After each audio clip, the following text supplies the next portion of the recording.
Hello and welcome, DCL fans. Just gonna give some time for people to get into the stream, and then we're gonna look over some DCL playoff games. This is gonna be so epic. Let me see. Need to grab the stream link so I can tell people to hop in. One sec.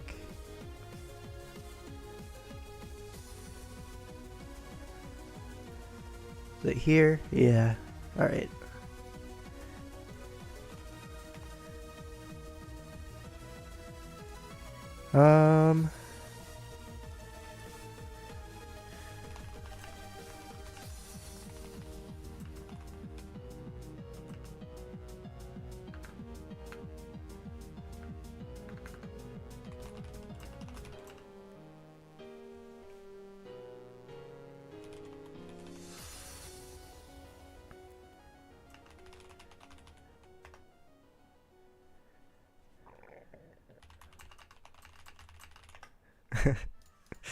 Alright, put it here. Yep. Oh my god, it's Verky 1? Is that the real Verky 1?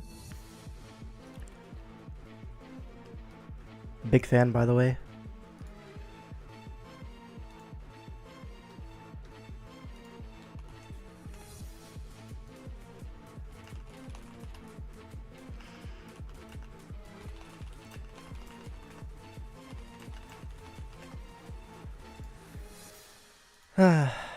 Imposter? Are you a Ditto? That would be kind of cool if you were.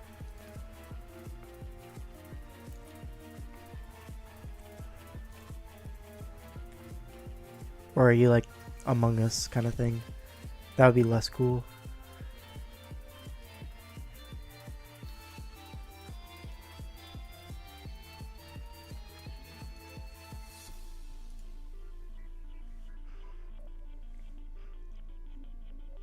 You had to show up, otherwise you would have died from curiosity. I get that.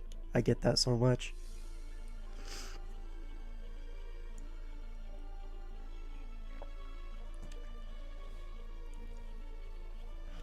Alright. Well, I suppose we should probably just start. We set up so I can actually see the chat and the game. Alright, so first off we have the Band Chasers up against, was it Nature's Madmen? Yeah, right? Semifinals, yeah. Have you watched all the games already? I've seen all of them, but I'm sure I forgot, you know, since seeing them.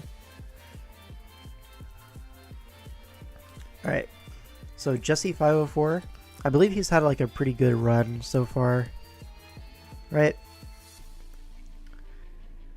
Where's Jesse504? Yeah, he's 5-0. God damn. Can you see that on the stream? Not quite.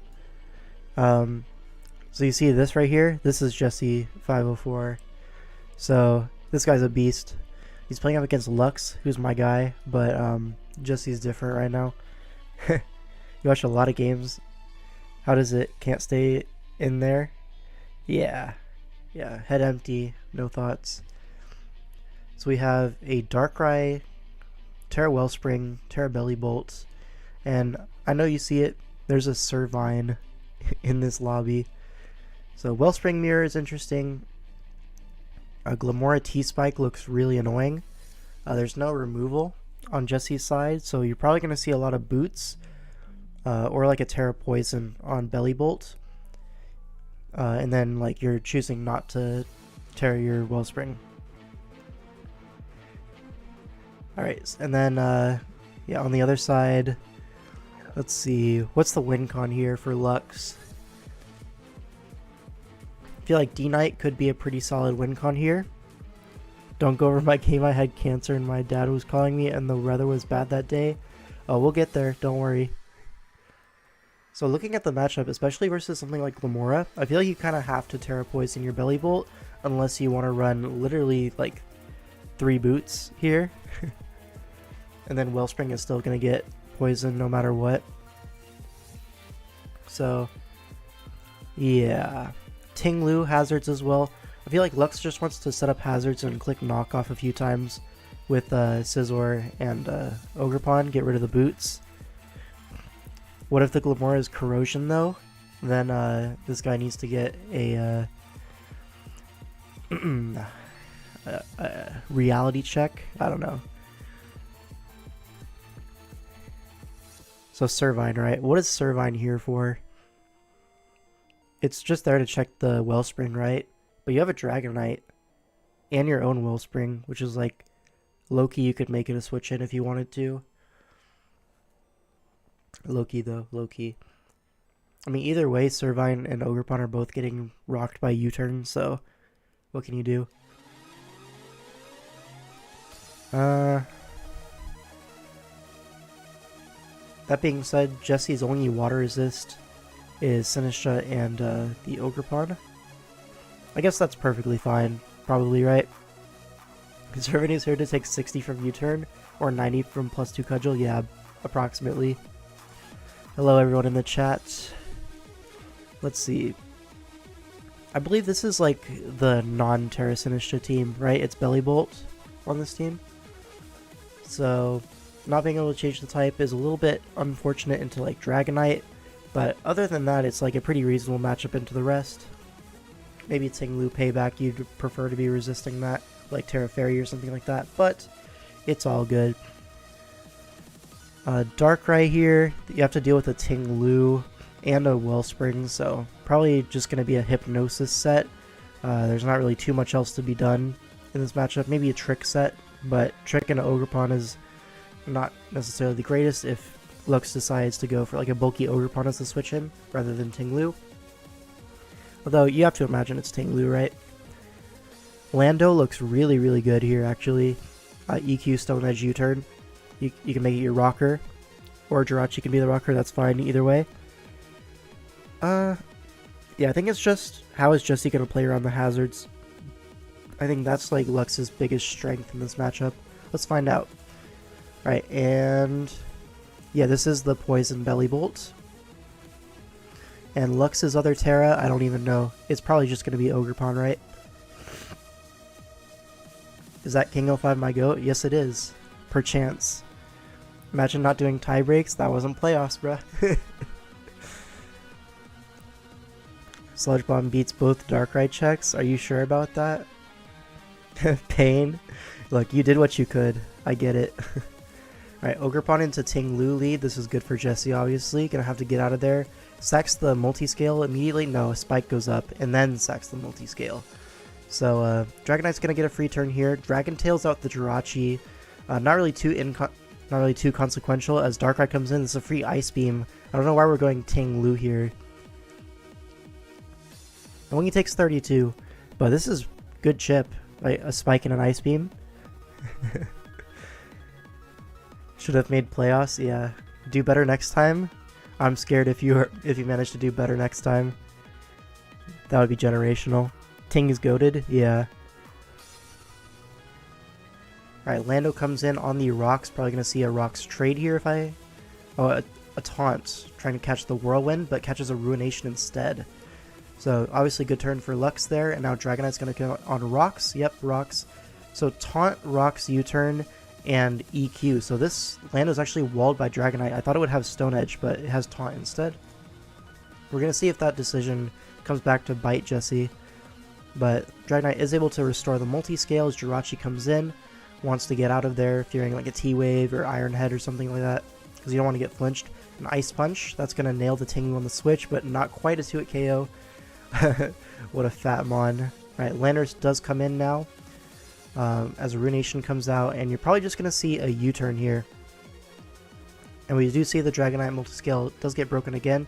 This is defensive Dragonite, so what is the win con on Lux's team? Is it just like trying to set up for SD Scizor? That doesn't seem very powerful here. You know what I mean? Also, why is this a battle of the Wi-Fi warriors? Hey man, it can happen. You've been 5-0 then lost 2 games, never not lost. His win con is just hazards?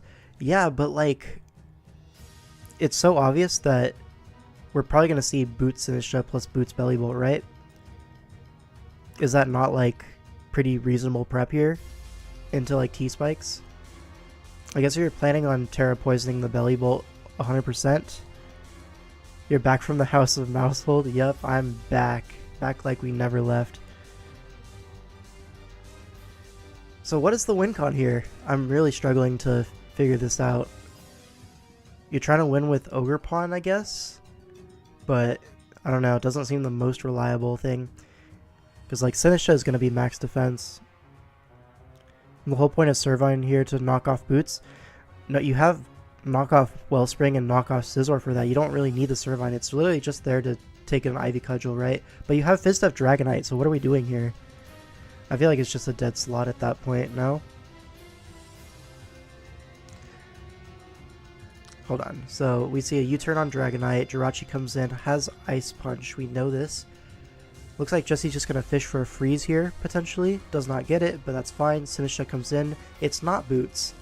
So I was a little wrong about that. Could be Rocky Helmet. Helmet would make sense as the Ogerpon switch in. But spikes do go up. And a Stun Spore. Alright, so this Ogerpon has been neutralized. And now it's the win con. What they drop for the Servine slot? Let's find out. Let's find out. Semifinals. Alright, there is a Sableye and an Azelf as options. Let's see. Azelf kind of has to deal with Jirachi and Darkrai, but other than that, it's pretty free. And then Sableye is not that great here, so I understand that. But anyways, Matcha Gotcha. Heal back up a little bit, burns the Glamora. Not going to end up mattering at all, I'm pretty sure. And we see Toxic, which leads me to believe this is going to be Corrosion, sadly. So it just sets up T-Spikes manually. Wow. Yeah, it's this goofy spiky shield toxic corrosion set that is bad, and people keep bringing it for no reason. Like, how awesome was that, right?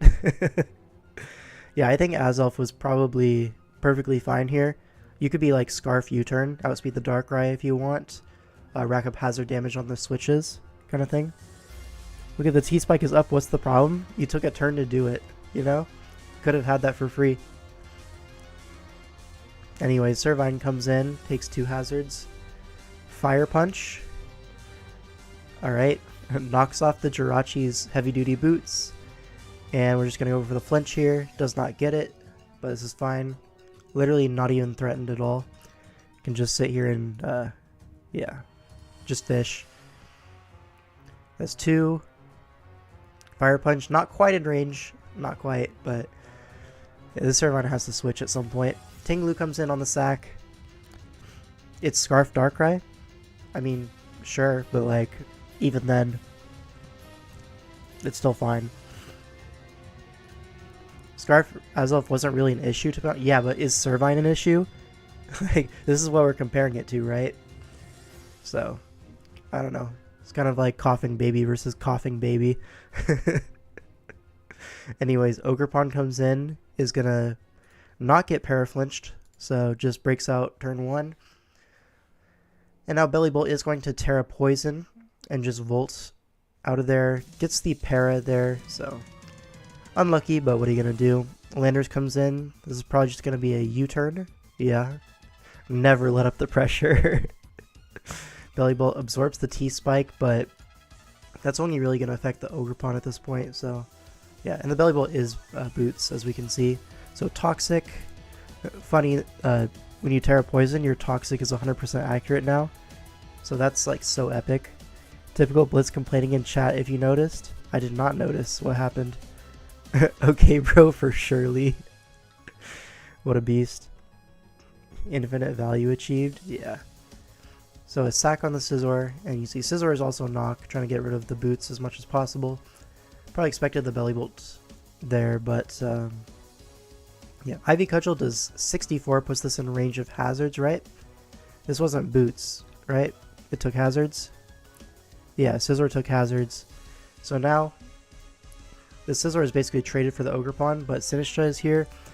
Is going to outspeed the Scizor most likely. Never mind. But it just lives the dual wing beat. Goes for Hex. Sure, I guess. But now it's Darkrai and Bellibolt versus the World. But I think the World might lose. Because Bellibolt kind of walls everything here. And just Toxics. Yeah. Slacks off on the Dragon Tail, but you're not really getting Hazard Chip on this Bellibolt. You are on the Darkrai, but Ice Beam is a free KO now. So, like, did we really accomplish anything with this? Yeah, Ice Beam picks this off. I think Ice Beam just kills 3 here. So yeah, I feel like Lux kind of didn't really have a plan this game. So that's my critique. Like, these mons are like individually alright versus the opponent, but like, what's the goal of the team, right? I mean, the goal is kind of like get up hazards, right? You have rocks, you have spikes, you have T-spikes, but if your entire concept of the team is countered by heavy-duty boots, you know, you might need something else there. Darkrai back in the NBA. Yeah, he's promoted from the G League. Bellibolt walked so Darkrai could run. I mean, sure. Alright, so Jesse is up what is this? So Lux is on Band Chasers, right? So this is Nature's Madmen, and they're up 1-0. Surely this trend will continue. Alright, now we have Hypnosis Demon versus the Hypnosis Miss. By the way, all these replays are going to be in chronological order, like within the series. So, Band Chasers down 0-1.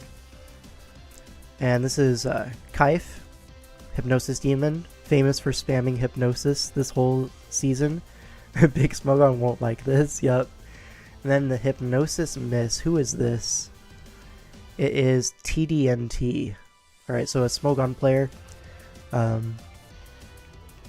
Yeah, I don't think he plays too much draft, but he's been doing pretty well in DCL this season, so some respect there. We do see a slot 1 Cyclizar, which is super epic. Right, so we have Sun versus, you know, just like a standard-ish bulky team. Like this Tusk Zapdos Metagross kind of thing with a Primarina. This is like a pretty common like grouping together. If you want to be like a bulkier Tusk team, you're often going to see like a Zapdos, a Primarina, some like bulky but still like offensive mons. Then Metagross kind of fits that as well. Cyclizar and Misdreavus are like a little bit, I'm not as convinced. What got benched for those guys? They benched Ogerpon. Can you guys see this? It's not quite on the screen, but they benched Ogerpon and Hisuian Quillfish. So benching Ogerpon is definitely like understandable into like Zapdos, Iron Moth. You know, there's a lot of things for it to get through. But when the reward for that is congratulations, you can you can bring a Misdreavus. Like, do we really care? They do have 7 grass resist, but also like, is anything really a grass resist against like Banded Ogerpon? Sometimes, you know, the streets say yes. Like Zapdos is a pretty good answer. Yeah, Tealpot is terrible, I'm gonna say. I feel like it kind of had the same arc as Rillaboom in Sword and Shield, where like it was super slept on, and then people were like, wait, this thing is Jesus? And then it got drafted a bunch, and then it started underperforming. You know what I mean? It's like kind of the same vibe. But anyways, so let's peep the fire resist here. It's literally Cyclizar and Primarina, right? So something tells me this Iron Moth is going to cook. Now that being said, Zapdos also looks really incredible against this team. Like Kaif's Zapdos is definitely better in this matchup compared to TDMT's Zapdos. Yeah, I feel like low-key this is just like a BST gap. You know what I mean? Like the Mons on Kaif's team are all better. Like, you know what I mean? Jesse also had a great run this season. Yeah, he did. Undefeated, right? Alright, so what's the plan here? We probably want to just get Iron Moth in as much as possible. Just click attacks, so not that deep. Like, you're low-key outspeeding 5 Mons And the other one's a Cyclozar, which, like, you have a defensive Terra option on Iron Moth, so, like, if you want to beat the Cyclozar, you can just be Terra Fairy, and it kind of just wins, you know? Like, this is super ass. This is so bad. Alright, let's just watch the game. Alright, what are the Terra types? So what is the... Yeah, so it is Fairy Moth, like I expected, and Electric Lilligant. This is like to set up on Zapdos potentially, because Zapdos is like the natural check to the Lilligant stabs on his team. And then like you also resist like Meteor Mash and stuff like that, so it's not like only good into Zapdos, but yeah. Something tells me we're going to see the Iron Moth Terra this game, more likely. Iron Head Psych beats down Fairy Moth, I fear. I mean, maybe, but if that's your only counterplay, that's rough, right? So Zapdos lead into Cyclozar. We see immediately a Terra Dragon, Dragon Pulse with Life Orb. And we see a Roost. So scouting the set. So it kind of burns the Terra super early. We're going to see a Hurricane. And now, I feel like Kaif is going to switch out here, because you don't want to give up your Zapdos necessarily for a trade on Cyclozar. But maybe you do. Maybe you're like, if he attacks, that's okay with me, because then my Iron Moth is just so much better. So maybe he'll stay in and Roost, because it's a win-win. Yeah. Alright, so we got there in the end. Yeah, because if the Cyclozar attacked, now Iron Moth outspeeds the whole team, and like Loki OHKOs half of it, and 2-hit KOs the other half. So yeah, you need the Cyclozar desperately, so getting that regen is pretty nice. As well as, like, there's no Dragon Resist, right? So it's a valuable mod to keep. That being said, this Zapdos is alive now, and has Charge, which is a cool tech to, like, beat opposing Zapdos. Yeah, we're just going to see a Roost, and Tusk pivots in, trying to catch the, like, Thunderbolt, and then it actually ends up being Scarf, it seems. Or it's just faster than a slower Zapdos, but we're going to assume Scarf for now. And it's just going to die. Yeah. So, is this a good trade? Because, like, Zapdos is really good, but Tusk is also, like, pretty good here as well, right? Like, once Zapdos goes down, you kind of just headlong rush a bunch of times, right? I guess the opposing Tusk could potentially take you on. Crazy 80 base power Dragon move does over 50 to Zapdos. When 130 base power Draco from Psych does like 70 to Garchomp. Well, the difference is this is Life Orb Terra Dragon, and a lot of other Cyclozar sets are like AV, no special attack, you know what I mean? But anyways, Cyclozar comes in, gonna be able to pick up a KO. The Zapdos does go down, but Ninetales is here to set up the Sun. We see Draco Meteor do a lot of damage, but a Baton Pass. I was saying, if you just attack there's the Ninetales, the game is kind of over, right? Because you need the Cyclozar. It's your like only offensive threat here. But anyways, so we see a double out into Tusk on Misdreavus, so kind of an overcook on that play, I fear. What if you go for the 60% instead of attack or BP? Hypnosis was not a real play there, because look, if you're predicting the Primarina to come in, Baton Pass into like anything, like Lilligant is just better. And if you expect to stay in, you know, just Flame. I guess sleeping the Cyclozar is like fine, but you'd rather just kill it. Baton Pass is like a okay mid ground, like you're not gonna die in one. I don't know. I feel like maybe this was an overcook, but yeah. Now Moth back in as the Zapdos is in. We're gonna see an overheat and the Misdreavus is dead. Shout out. But now this gives a Cyclozar turn and doubles out. Why are we doubling out of Cyclozar? Okay, we just want regen, I guess. Primarina can take this and flip turn out, I guess. It's attack booster and dies to Moon. What is happening, dude? So many buttons are being clicked. I don't like it. I feel like a flip turn was perfectly fine if you had it there, because if you flip turn as they switch, you get a Cyclozar turn, and we already know Draco's gonna collect, right? So you collect one either way. But here now you get another Iron Moth turn, and just kills Primarina from 65. Shout out to Choice Specs Iron Moth. It's Agility Zapdos. Very interesting. Metal Sound, so it's going to be Throat Spray. Yep. And that allows him to live the knockoff from like Choice Banded Roaring Moon. So a lot of power on this build, like Choice Banded Moon, Specs Moth. Now we don't know the other sets, but yeah. Wow, is Moth Sun broken? It's very good at collecting Mons, you know what I mean? But yeah. Terra's Electric on the Lilligant just sets up on the Zapdos. But TDNT is going to go to Metagross, and I think, yeah, with the defense boost, it's not going to be enough. Victory Dances again. So really banking on a crit here, but Citrus Berry going to heal back up. Another Victory Dance. This is a little bit greedy, I feel, but it's fine, you know. Goes for Synth. So this is now like 5 opportunities to crit with EQ or something. 4, I guess. It's Mono Petal Blizzard. So it's like Encore Last or something like that. Maybe it's Encore Last.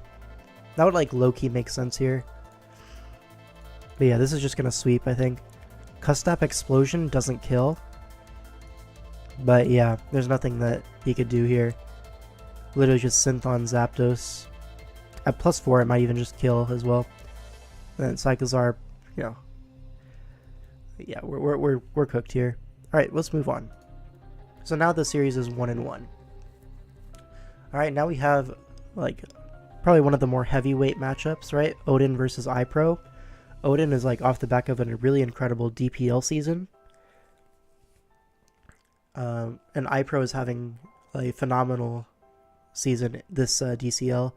Plus he's like consistently done this in like all the tours he's ever played in, so I think iPro is probably considered the best Sun and Moon player right now. And for good reason, right? He's just been winning nonstop. But anyways, let's look at this matchup here, right? So it's a Coco Mirror. We have a Shaman for the Zygarde. So Zygarde's going to have to be like Z-Dragon or something like that if it wants to break past the Shaman. But honestly, you could totally do that, right? Nothing's really stopping you. Alright, Roserade here. It's like, it's a little slow, I think, into this team. There's like 4 mons that outpace it, so maybe it's going to be Scarf. I think Scarf Rose makes a lot of sense into Coco, Shaman, even Cobalion, right? You want to be Scarf against all of those guys. And then like, let's see. I believe this is Zard X, because Coco Zard X is like pretty classic, right? Where's the Odin game? Yeah, Zard X. Alright. So Zard X here obviously looks pretty good, but there is a Diancie. This is Mega Diancie. Able to like low-key check it. If it gets a DD and has Earthquake, then it's a different story, but I feel like iPro is probably going to be able to prevent the DD like pretty successfully here. I assume his team is going to be built in a way where, you know, it's going to be really difficult to get that DD off. Probably going to be like Fizz Def Circle Throw on the throw, just to phase it out. Something like that. He's going to have text for it. But on paper, it looks really good, right? Let's see. Which Coco is better? Like, there's a Nidoqueen on one side, so you have to assume that Odin's Coco is going to be a little bit more valuable here than iPro's Coco. But yeah, I feel like who has matchup here? This Nidoqueen is like super nice in this matchup, but it's also like very pressured, right? Because it's like the main fairy resist. Like you can say, yeah, before Megaing the Zard resist fairy, but let's keep it a buck. Nidoqueen's the only fairy resist. So I feel like maybe a combination of like Specs Coco plus Mega Diancie with Earth Power could potentially break through Odin's team. I feel like that's definitely possible, right? Because what other Coco are you going to be? Maybe Nature's Madness, like Guardian of Alola, looks actually pretty solid to weaken the Nidoqueen. It could be like Rocky Helmet or Shukaberry in this matchup. Maybe not Rocky Helmet, but Shukaberry for sure. It could possibly be to take the Earth Power, to take the 1,000 Arrows, just Ice Beam the Zygarde. It seems like a pretty good set. So if you assume it's not like Iapapa Berry or like any other 50% berry, then all of a sudden like a Guardian of Alola looks pretty threatening here. Even if you catch like the Shaman, which is the other main Coco switch in, that's perfectly fine. You would assume a U-turn would kill at 25 or like a Dazzling Gleam. So you're going to be able to finish that off. Yeah, so I think depends on what direction iPro wants to go on. If Coco's the Z user, like he wants another item on the Zygarde, then it's probably going to be Guardian of Alola.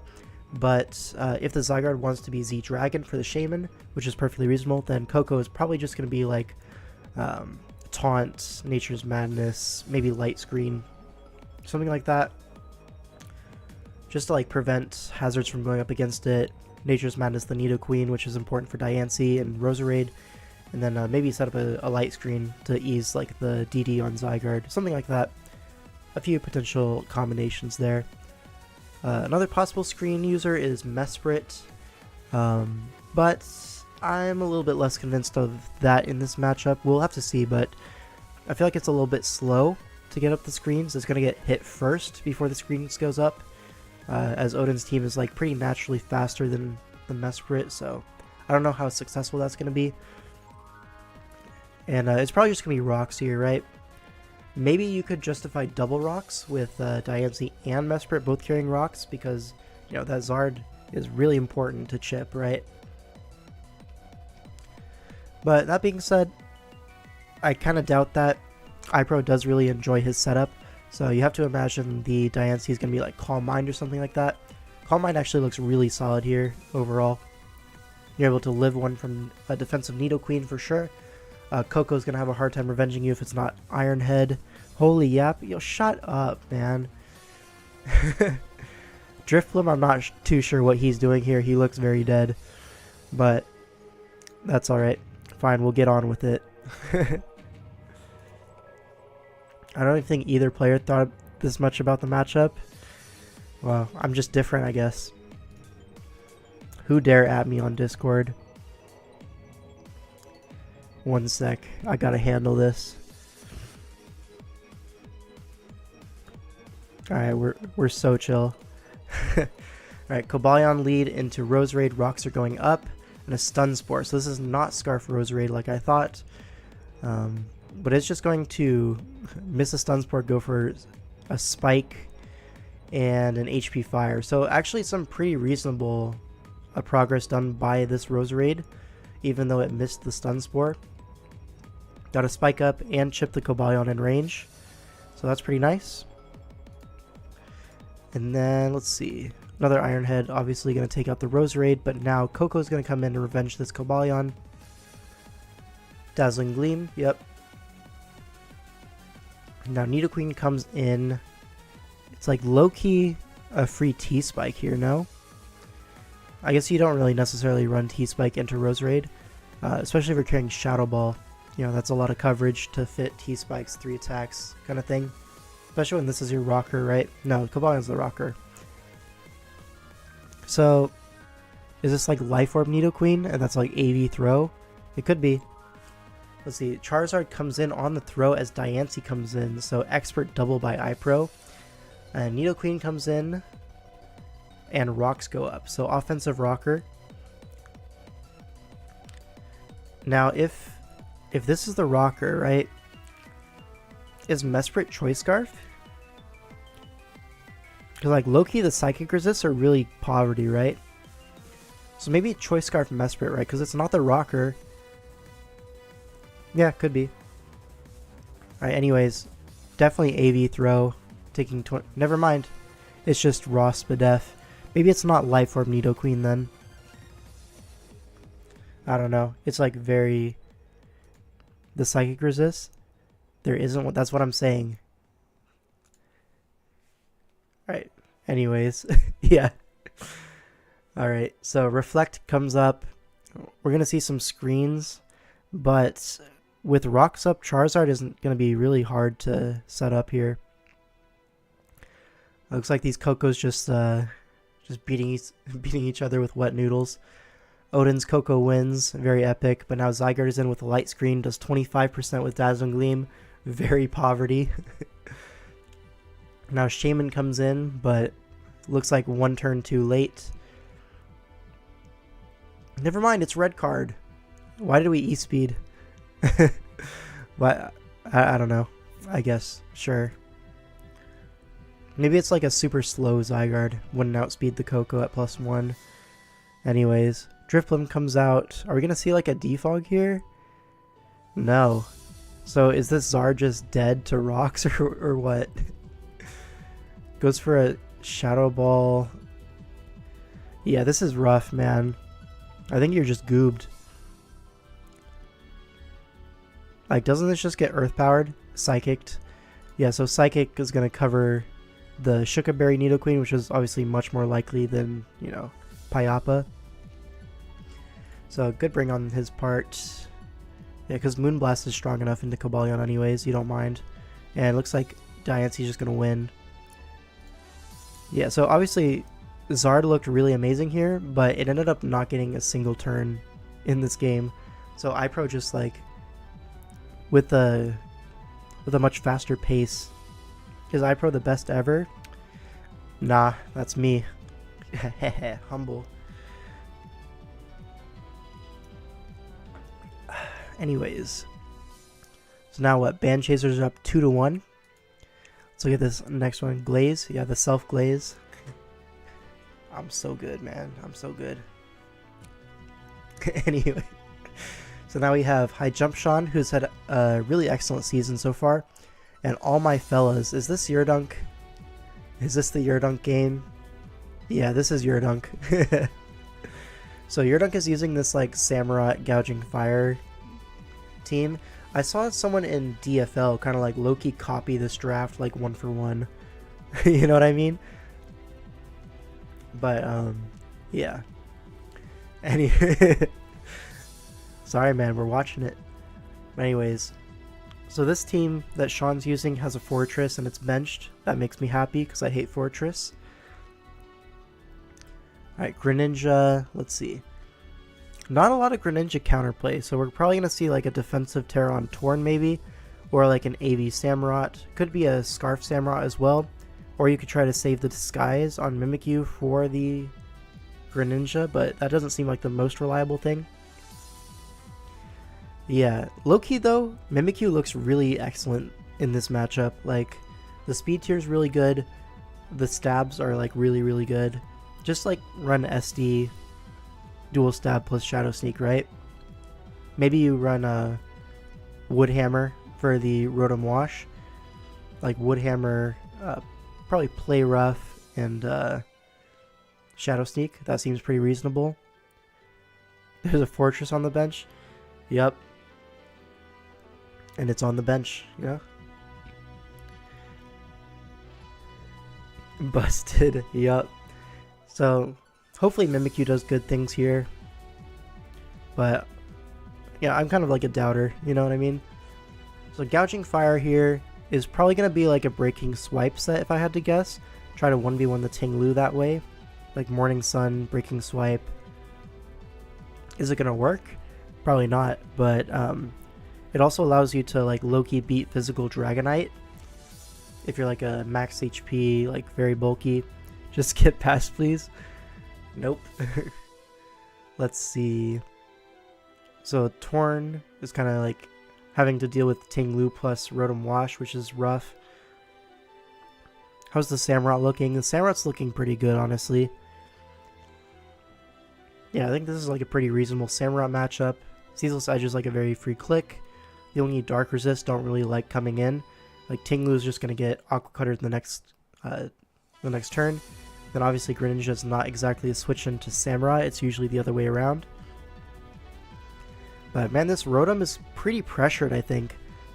Because like it's kind of tasked with dealing with the Torn and the Treads. Maybe a Terra Grass Torn for that reason.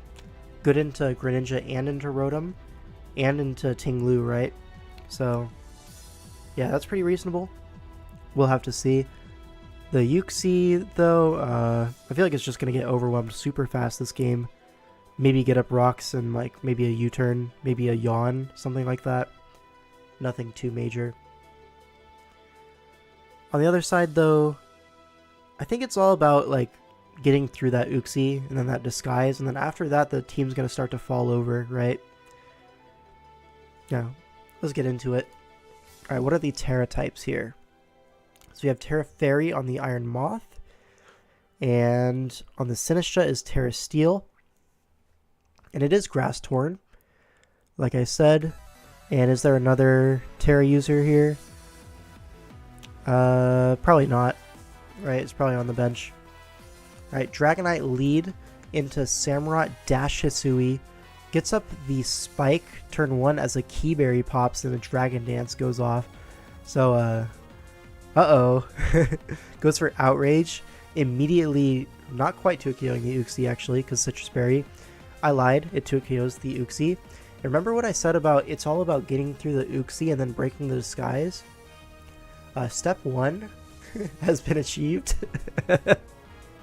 Unfortunate 3-turn Outrage though. And a Will-O-Wisp. That's new. Alright. Unfortunately, not able to break the disguise that turn because of the confusion. But here it breaks the disguise. So, folks, what did I just say? Folks, we're so in. Alright, disguise broken. Uxie down. Rocks prevented from the Uxie, which is big. Iron Moth comes in.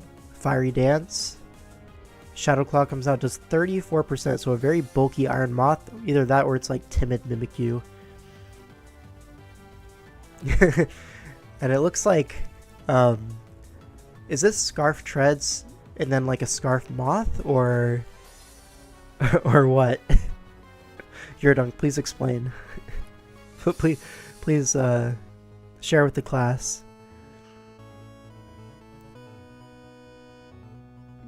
Bro, okay. Did you think it was slower because of like how little it took from Shadow Claw?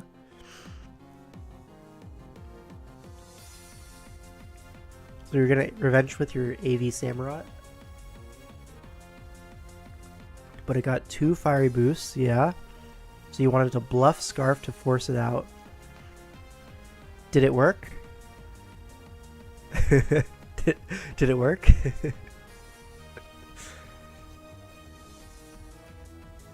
Does Scarf Treads even make sense here? Like, no.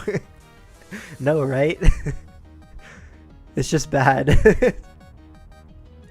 So, basically if Sean was smarter, you won. Nah, you would never expect a Scarf Treads here, right? Bro, Jet killed. So you're just bad? I think that's it. You're just generally terrible. Poor dude.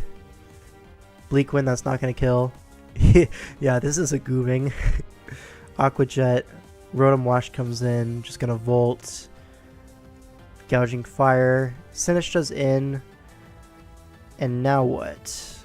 Just gonna Iron Defense. Is faster than Gouging Fire because of a Dragon Tail. Okay. Sure. Ting Lu comes in. As an Earthquake is gonna go off. Samurott takes 55. Rotom Wash gonna come in. Probably Helmet, right? Not Helmet, so maybe Citrus Berry. Alright, Volt Switch again. Ting Lu in for another Earthquake, and that should be checkmate, right?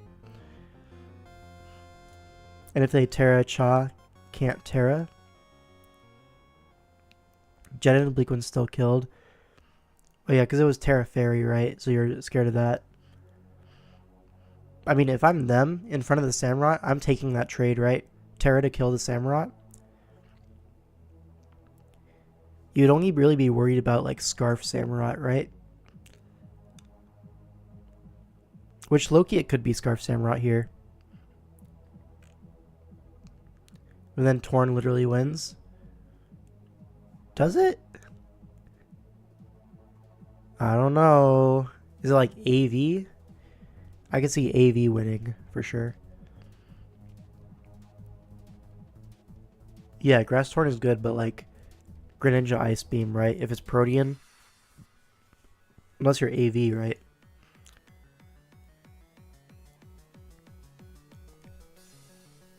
Alright, anyways, moral of the story, Yurdunk is terrible, and Earthquake is going to kill this. And that's going to be the game. Yeah, there we go. So now Band Chasers are up 3-1. And now we have 100p versus Blitz Pharma. Alright. So 100 has actually been pretty consistent with this like Zera, like Mew kind of style in Sword and Shield. Yeah. Your Dunk is so smart. I guess it kind of depends on the Gren set, right? Because if the Gren set is able to like beat the Torn, then you take the trade, right, of Terra for the Samurott. I don't know. Anyways, this game, so epic. We have a Steelix. Let's see this matchup here. So Nihilego, pretty nice here. No rock resist, of course, so maybe Meteor Beam. Maybe just like Choice. You could see Scarf here pretty reasonably. You could see Specs even. I think it's like impossible to have a bad Nihilego set versus these 6, right? Zapdos looks really, really good, honestly. Like T-Bolt covers 5 Pokemon, and then you have Roost, and then you just need like moves that can beat Zeraora, which to be fair is not that much in Zapdos's kit, but you can just Toxic it, right? Wait for the Mystery Terrain to be gone, something like that. Maybe you're scared of Sub-Zeraora, but like you have Roar, Steelix potentially, not the end of the world, right? We'll see. Pangoro kind of not too great. There's a Tapu Fini, but if you Gunk Shot that, it's cool. But there's also a Quillfish to deal with, so yeah, maybe not the greatest Pokemon here. Cinderace as well. There's a Fini and a Quillfish, so maybe like the combination of Cinder plus Pangoro can get something done, but they're not going to do it alone, you know what I mean? Primarina, it's alright, you know? A little slow in this matchup. I feel like it's just going to be like a 1-for-1 at best. Maybe 2-for-1. Yeah. Then on the other side, you know, 100P has some great offensive tools. Like, he lacks a lot of defensive tools here, but offense-wise, he's pretty good, right? Zera, big threat if it's like Focus Blast for the Steelix, provided you land, of course. Mew, it's pretty good, right? Another Pokemon to like pressure Steelix. Psychic Stab plus Dazzling Gleam could be pretty good. Could totally see like a Calm Mindset being very strong here. Would you be Scarf Pangoro here? Just to like guard against that like Calm Mind, like Dazzling Gleam kind of Mew? I feel like it could be potentially a Scarf Pangoro angle. Like this team is pretty slow outside of Zera, so Scarf Pangoro should be able to outspeed pretty much everything else, right? Yeah, it'll outspeed Archeops, which is all you really need. Let's see. You swish. Alright, close your eyes. I'll let you know when the switch is over. Scizor looks very well checked here. There's a Cinderace and a Zapdos. Yeah. Hits 354 max, yeah. Haha, 354 max from max. Oh my god, this is so funny. We could see some spikes go up from the Quillfish. I feel like maybe you don't want to get court changed, so maybe you don't do that, but maybe. I was indeed Scarf Pangoro. Yeah, it looks good here. Alright, let's get into the game. Zapdos lead into Archeops. Zapdos going to want to get out of there, but stays into Volt Switch on the rocks. I guess knowing the rocks are coming at from a lead Archeops, pretty reasonable. Pangoro comes in. It's going to be a free knockoff, I assume. Yep, knockoff. Into the Tapu Fini. Gets rid of the leftovers, which is nice. Here's Zapdos comes in. It's not Boots, which is a very important distinction. Roost up on the Surf. Roost up again. Sure, I guess. Right, this is the Whirlwind, I remember this. So it takes 55 and Whirlwinds, and then you're going to have to take Rocks again, most likely. As Mew forces us out into Pangoro. Now your Zapdos is at 20%. Yeah, Meteor Beam comes out. Gets rid of the item, which is nice.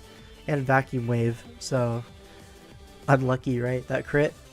But Vacuum Wave probably was good in range, so you'd have to like switch out, scout that. Like you have to imagine, right? Vacuum Wave does Well, it would have to do like 47, because non-crit would be like 40. So let's see. Meteor Beam is 120 base power halved, so 60. Vacuum Wave is 80. So yeah, Vacuum Wave totally killed, but you probably could have played around that. But you could have played around it anyways, right? Like, no one's forcing you to stay in this turn. Anyways, Primarina comes in, takes the Side Shock and misses Hydro Pump. Hey, sometimes it'd be like that, I get it. Cinderace comes in, this guy's allergic to boots, I guess. Everything's taking rocks. Wow, Zapdos on Earth Power, this guy is so freaking good.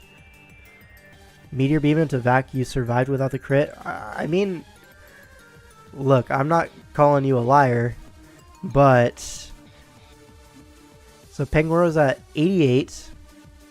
Meteor Beam, a crit does 61. So a regular hit would do 40. Maybe 40.6 if you want to be super accurate. So you'd have 20% more HP. Did it? Because that's effective 60 base power, but Vacuum Wave is stronger than that. So it is 33% more powerful than 40. So 40 times 1.33 does 53 if they get the same roll, which is more than the 47 it would be at. Can someone fact check that for me? Because the math I'm doing right now, it seems to suggest that Vacuum Wave would have killed this with like a pretty good margin.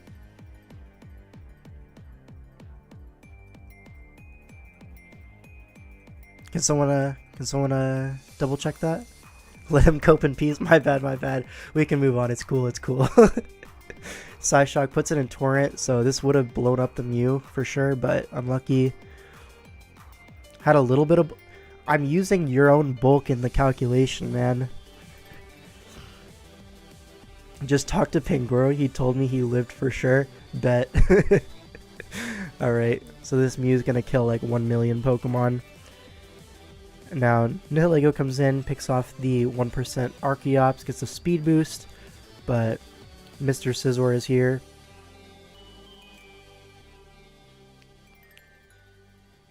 Why are you saying +2? It's +1.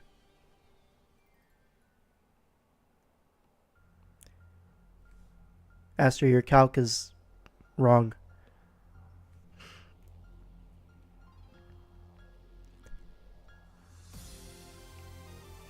Yeah, it auto does that for Meteor Beam.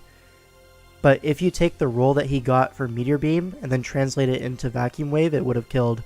So, like, you could say it was a roll, but at best it's a roll. And if they get the same roll both times, then it would have killed. That was my point. Anyways. Wait, I forgot he was modest, actually. Yeah. Right, Chople is dead now. Mew comes in. Earth Power does a lot of damage. And it looks like, yeah, this is cooked, right? Because again, no boots. You can just Bullet Punch. Goes for U-turn anyways, like a boss. And then Quillfish comes in. Is he checked button for no reason?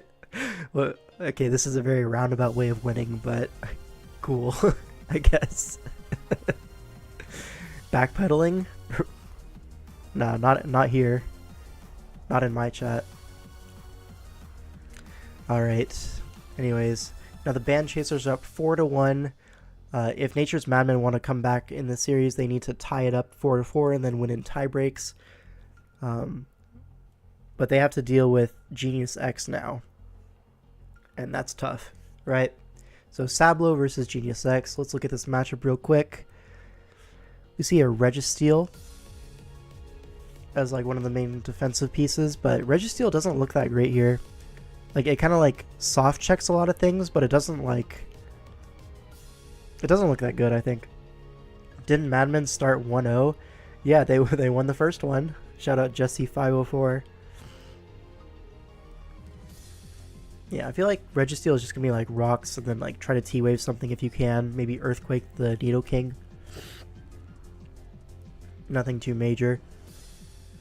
Let's see. Major threats on either side is Mew.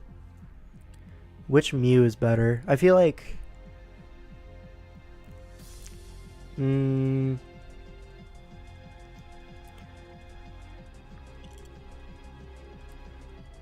I feel like the Crook is probably a little bit better into the Mew because you can run Scarf.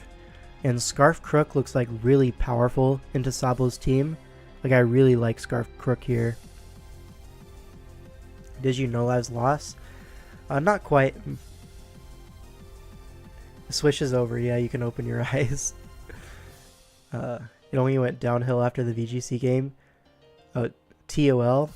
Is that TDNT in my chat? You were game 2, right? Yeah, you were game 2.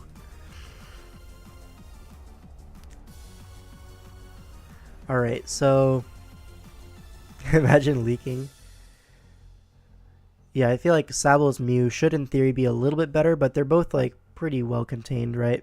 No, it's Trace. Oh, I didn't open any VGC games, so yeah.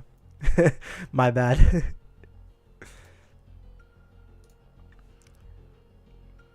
What was the VGC? Oh yeah, Sylvie won that. Oh, so did they already win the series at this point? Alright, well, the narrative is less important here.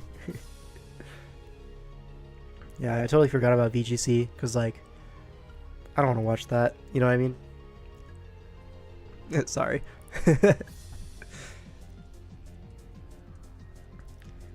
Sorry, Yurdunk, I have a disease where, like, I just ignore you constantly. There's no known cure, unfortunately. Or fortunately, depends on how you look at it.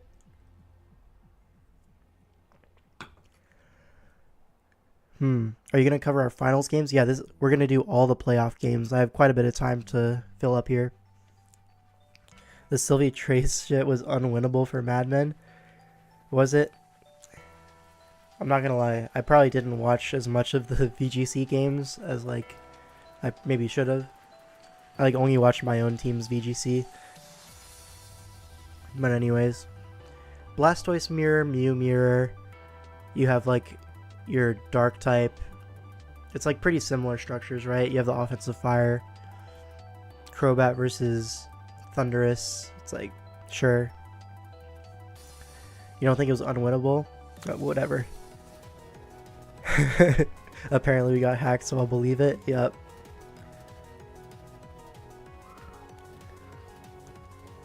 Thought you were learning to be a VGC pro with the Chilimon build. The Scovillain. Yeah. That was a fun team with Koraidon, but it doesn't work in this regulation because you have to run Ninetales if you want like chlorophyll, like spicy extract. And Ninetales sucks ass. I'm pretty sure like if you run into Pelipper it's just not winnable. But anyways, I digress. I feel like this matchup doesn't look too great for like anything in particular. Right? Like, nothing just outright wins on the spot, so it's going to be like a slow grind. Let's get right into the game. Mew into Blastoise lead. This is Mega Blastoise on this side, but it's regular Blastoise on Sablo's side, right? So Dark Pulse is going to do a lot to Mew, but Super Fang gives this low. Another Dark Pulse getting chip on Nidoking. Have you tried running Hypnosis on Ninetales? Heard it was bannable. I have not tried that, my bad. Anyways, T-Bolts into Infernape. Very aggressive switch by Genius. And then Rocks go up. As Sablo tries to sack the Mew but fails. But now he knows it's like a bulkier Infernape, right? Wisp, Stealth Rock. And it's Rocky Helmet on the Blastoise. Probably just going to see another spin here, right? Rest. Alright, you can't spin because it's Rocky Helmet. I didn't notice that. It's like 1 million Rocky Helmets right now. So rest makes sense. You want to Sleep Talk, potentially get Ace Scald or something like that. Doesn't have Sleep Talk. Okay. Oh no, it's Encored, right? I'm very silly. I'm trying to pay attention to too many things at once. Is Scarf Dark move looking broken yet? I mean, yeah. Like I said, Scarf Crook is really, really good here. Especially with rocks up, right? Because the main thing's taking knockoff is like Zardex, and like that's about it, right? I guess Blastoise, but it's asleep with 0 turns burnt. That's tough, man. I remember this was...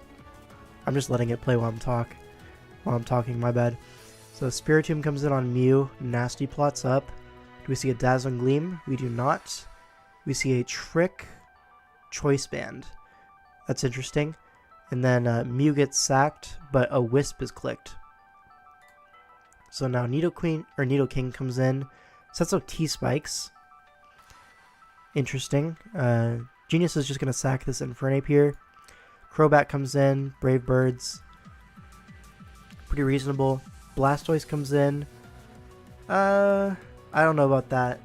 It's actually Choice Banded Crobat, which is, yeah, going to annihilate this Blastoise. And you're going to have to go into, yeah, Spiritomb, Sucker Punch. Yeah. But now T-Spike is up to stay, right? Or I guess, yeah, you can't spin here. Oh, that's unlucky. Gets confused, full confused. It's still like pretty much a trade though, right? The Blastoise is gonna die. By the way, what is it with people like bringing Zardex and just letting it take rocks? People just don't know how to remove or something like that. Silly. Bulk up Thundurus, this could be interesting. But it's normal gem explosion Reggie Steel, which honestly makes sense, right? You don't want to be set up fodder for Zard, so I get it. But now, yeah, Scarf Crook, Crunch gets the Moxie, and this is over. This is like multiple games now where Zardex has looked like pretty decent in the matchup, right? And then has gotten 0 turns. Yeah, just lead Zard. Guys, we figured this out like a year ago. Just lead. Right? Yeah. My chat is full of ball knowers. Alright, so that's all the singles games for that series. It ended up being 6-1 with a dead game. Because Glop was like on vacation. He wanted to just like not play Pokemon. I get it. But yeah. Who dare at me on Discord? Yes. Alright.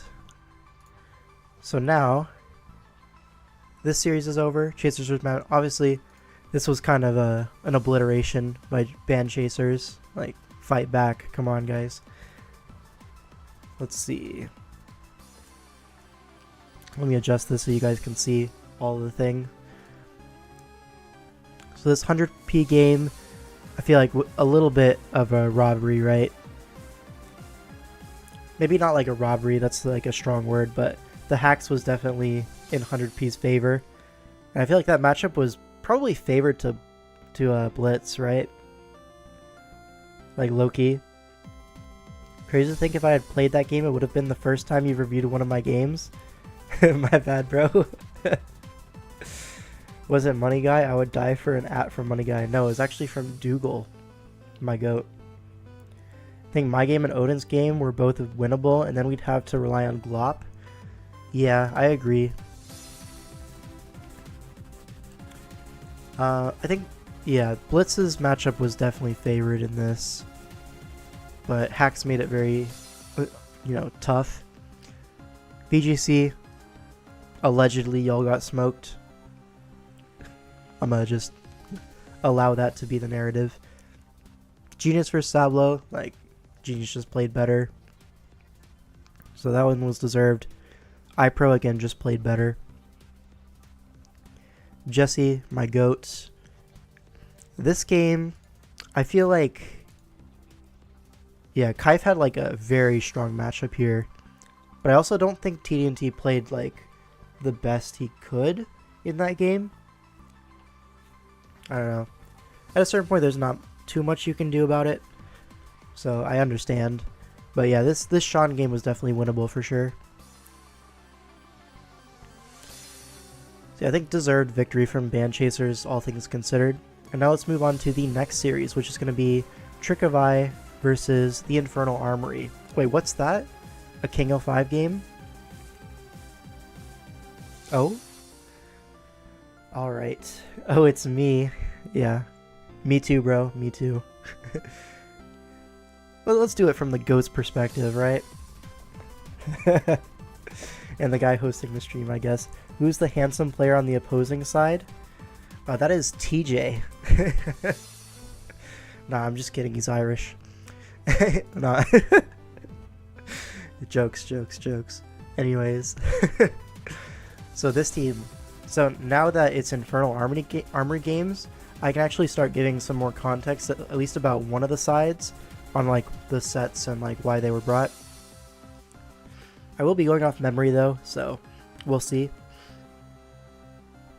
Let's see. Okay, this Lando was so epic. Can you swap players? You just said we have to watch from the GOAT's perspective. Anyways, this Lando is like Adamant Life Orb physical with Rock Polish, Earthquake, Rock Slide, and Knockoff. And this set was so powerful in Mox. Like, you would not believe it. Like, this thing is so good. Earthquake after Rocks kills max HP Bennett. Yeah, Rock Slide, if it's like physically defensive Zapdos, is doing like 70 almost. Yeah, because like Adamant Life Orb is strong. Cobalion, if it's not Sugar Berry, will die. Roserade will die. Kyurem Black dies after Rocks. So like the checklist for like Rock Polish Lando to win is like so short. You know what I mean? The boat's perspective. Yep. So I really like this Lando set. It's also great at revenge killing stuff like Kyurem Black, Roserade, stuff like that. I know for a fact it's going to be faster than the Zapdos, even though I am adamant, because this Zapdos really, really wants bulk in this matchup. So like running max Timid, it's just not going to happen, you know? Alright, this Scizor, this is Mega Scizor. I'm like 180 attack adamant. This is so that +2 will OHKO the Bayonet before it's, or after Rocks, yeah, even if it's max HP. So, offensive Scizor, I felt like was a really strong win condition if I'm able to chip the Zapdos. And I have a few things for that Zapdos. One being the Landorus, because, you know, just a normal special Landorus, Zapdos is like, in theory, the best check to it on the roster, so if I'm able to lure that in with the Landorus, then that's obviously great for my Scizor. This strong Bullet Punch is also really nice in a Kyurem Black. And then I believe I am just SD Roost. I have some speed on this Scizor to account for the Bayonet, because it's actually a speed tie naturally. Yeah. Is Sheer Force Lando high in Auras broken? I mean, in this matchup, it was really, really good. And we did draft 2 of them out of the 3 Auras teams. So, can't say I'm complaining, you know what I mean? What was my last move on this this Scizor? I think it was U-turn. Yeah, it was U-turn, because I wanted to get sequences where Rocks are up. Rocks into U-turn is going to put Zapdos in range of Rock Slide.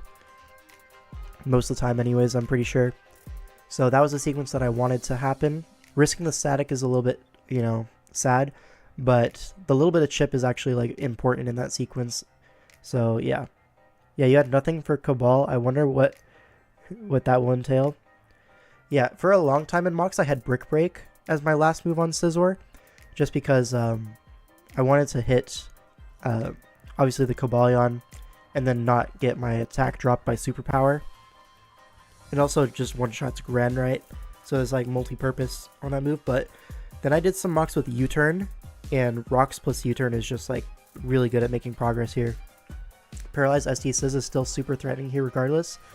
I agree. Anyways, Latios here. This is going to be Choice Scarf, because I wanted something that's faster than Greninja. And as you can see, the Dragon Resist are like really sad, right? It's just Cobalion, which is like literally 2-hit KO'd by Draco, low-key, like super low-key though. I was able to go Modest in this matchup, because even if it's Scarf, Kyurem Black, Modest Latios is faster than that. Rocks plus U-turn is just really good. I mean, yeah, in this matchup it is. Yeah, so I just clicked Draco a lot here. And then my Heatran is also going to be Scarf, also going to be Modest. The issue was my Cobalion was dead by turn 10 in a lot of mocks, hence my lack of Scizor options, especially after a last minute change on Bayonet that I should have put on SD. Sure. Anyways, Scarf Heatran here, because the fire resist is literally Greninja. And then this is like a somewhat special attack invested, mostly Spadef Stunfisk. I have special attack to break Zapdos subs with T-Bolt. Then I have Toxic, Rocks, and Earth Power. It's just a pretty reasonable mon. Basically my plan is leading off with it and getting Rocks on literally anything except for Cobalion, which I would T-Bolt. Now the reason I'm T-Bolting versus Cobalion is because it could be Taunt, it could be Magnet Rise, or it could just try to trade Rocks. And in all of those situations, T-Bolt allows a continuation, right? Magnet Rise into T-Bolt, that's good, and I can click Rocks next turn. If Taunt comes out, T-Bolt puts it in range of Earth Power, and it's just generally like a pretty good time. All right, and then Azumarill, this is going to be, I believe Wakan Berry is the set that I ended up on. This was so I could have a pivot into Ice Beam from Kyurem Black, because if I'm not Wakan Berry, Ice Beam will put me in range of like Expert Belt's Fusion Bolt, which I found this Kyurem Black doesn't really have a reason not to be Expert Belt in this matchup, with just 4 attacks. It was by far the most common mock build for Kyurem Black. And yeah, I assume TJ brought E-Belt 4 attacks here as well. It's like just a good set, good breaker into this. Anyways, like I said, I'm going to lead off with my Stunfisk, and I'm going to click Rocks into literally anything. Even if he Ice Beams, I'm perfectly fine with this trade. As Earth Power comes out, only does 33, so maybe it isn't E-Belt. Maybe not. We'll see. I go Azu next. Like I said, I want the pivot in on Ice Beam, and now Roserade comes in. I get to scout the spread here, potentially, but I miss Play Rough, which is fine. Not a big deal. Heatran is able to come in on this Roserade as Leech Seed comes out, but I'm able to click an Overheat pretty safely here. Or Lava Plume, but I go for Overheat. Zapdos comes in, takes Rocks and Overheat. It's Pressure, so I actually don't have to worry about static on my Scizor, so that's good info. It's Citrus Berry though, so it's actually going to end up being pretty healthy now. Goes for HP Ice. I mean, congrats, you predicted my Stunfisk, but if you were going to do that, may as well go Kyurem Black, right? Or Roserade, something like that. So yeah, a little bit of a silly play by TJ there. I double into my Heatran, just because I thought that the Roserade was going to come in here. In hindsight, I probably should have just Toxic here, because even if he does make the Roserade play, now the Zapdos is low, right? It was actually in case aggro Lando. Yeah, like that's also a pretty reasonable play, right? Is Heatran gonna erupt all over TJ? I can't run Eruption here because it requires quiet nature in Oras, and I didn't want to be quiet. I wanted to be Modest, because Modest Scarf Heatran outspeeds Gren by exactly 1 point, so it's like important. Anyways, yeah, hindsight, this play was a little silly. I'd much prefer to Toxic into Rose than allow a Roost, because now the Zapdos is back at full, and my progress is back to 0 on my Scizor endgame. You never seem to want to be quiet. Shut up, man. But yeah, Heatran comes in. This is still fine because I still have my Stunfisk, but he's pretty free to predict this, yeah. U-Turn comes out. So now I pretty much know the entire Zapdos set, and I know it doesn't have Heat Wave, because you'd have to assume it has something for the Heatran, you know, and the Azumarill, so T-Bolt or Discharge. So I know my Scizor is able to like low-key 1v1 the Zapdos. So honestly, it's not even a big deal that the Zapdos is max or like full HP, because my Scizor should beat it 1v1 anyways. Anyways, Kyurem comes in on the U-turn, and now I'm just gonna go Azumarill once again, because Fusion Bolt is like really hard to click here. And here I am able to Ice Punch, right? Now I Play Rough. For a crit, does 44. Reveals like a very bulky Roserade spread. He Leech Seeds, predicting my Heatran want to come in, as I made that play last time. But here I just Ice Punch, knock it out. Yeah. I figured he was just going to spam Synthesis here, but maybe Leech Protect doesn't have room for Synthesis, so maybe not. Alright, Cobalion comes in. I figure rocks are just going to be going up here, so I take it as an opportunity to get my Heatran in, and I'm just going to Lava Plume, which is a 2-hit KO on pretty much the whole roster, right? Well, I burned the Zapdos, so it's a 2-hit KO. Shout out. Not spiking with Rose was the dumbest decision I made all game. Yeah, I feel like you definitely could have done that, for sure, but it's all good. Now my Landers comes in on the U-turn. Did I not want to risk this roll or something? I don't know. My bad, I guess. But here Kyurem comes in. Judging from this play, I think it was probably AV. Right? He's just expecting like special Lando or something. But I know that Adamant Life Orb Earthquake is just going to knock this out. I don't even need to risk a Rock Slide miss. HP on my Landers is like okay, but I don't really care if I'm at 85 or 75, you know what I mean? Yeah, Greninja comes in. I don't have great water resist, so I'm going to take this as the turn to sack my Azumarill. He reveals Physical Greninja. And at this point, I'm thinking it's probably Choice Band, right? Because otherwise, Greninja is just very weak. It was AV. I needed to ensure not Scarf without giving you an extra kill. Yeah, I kind of get that.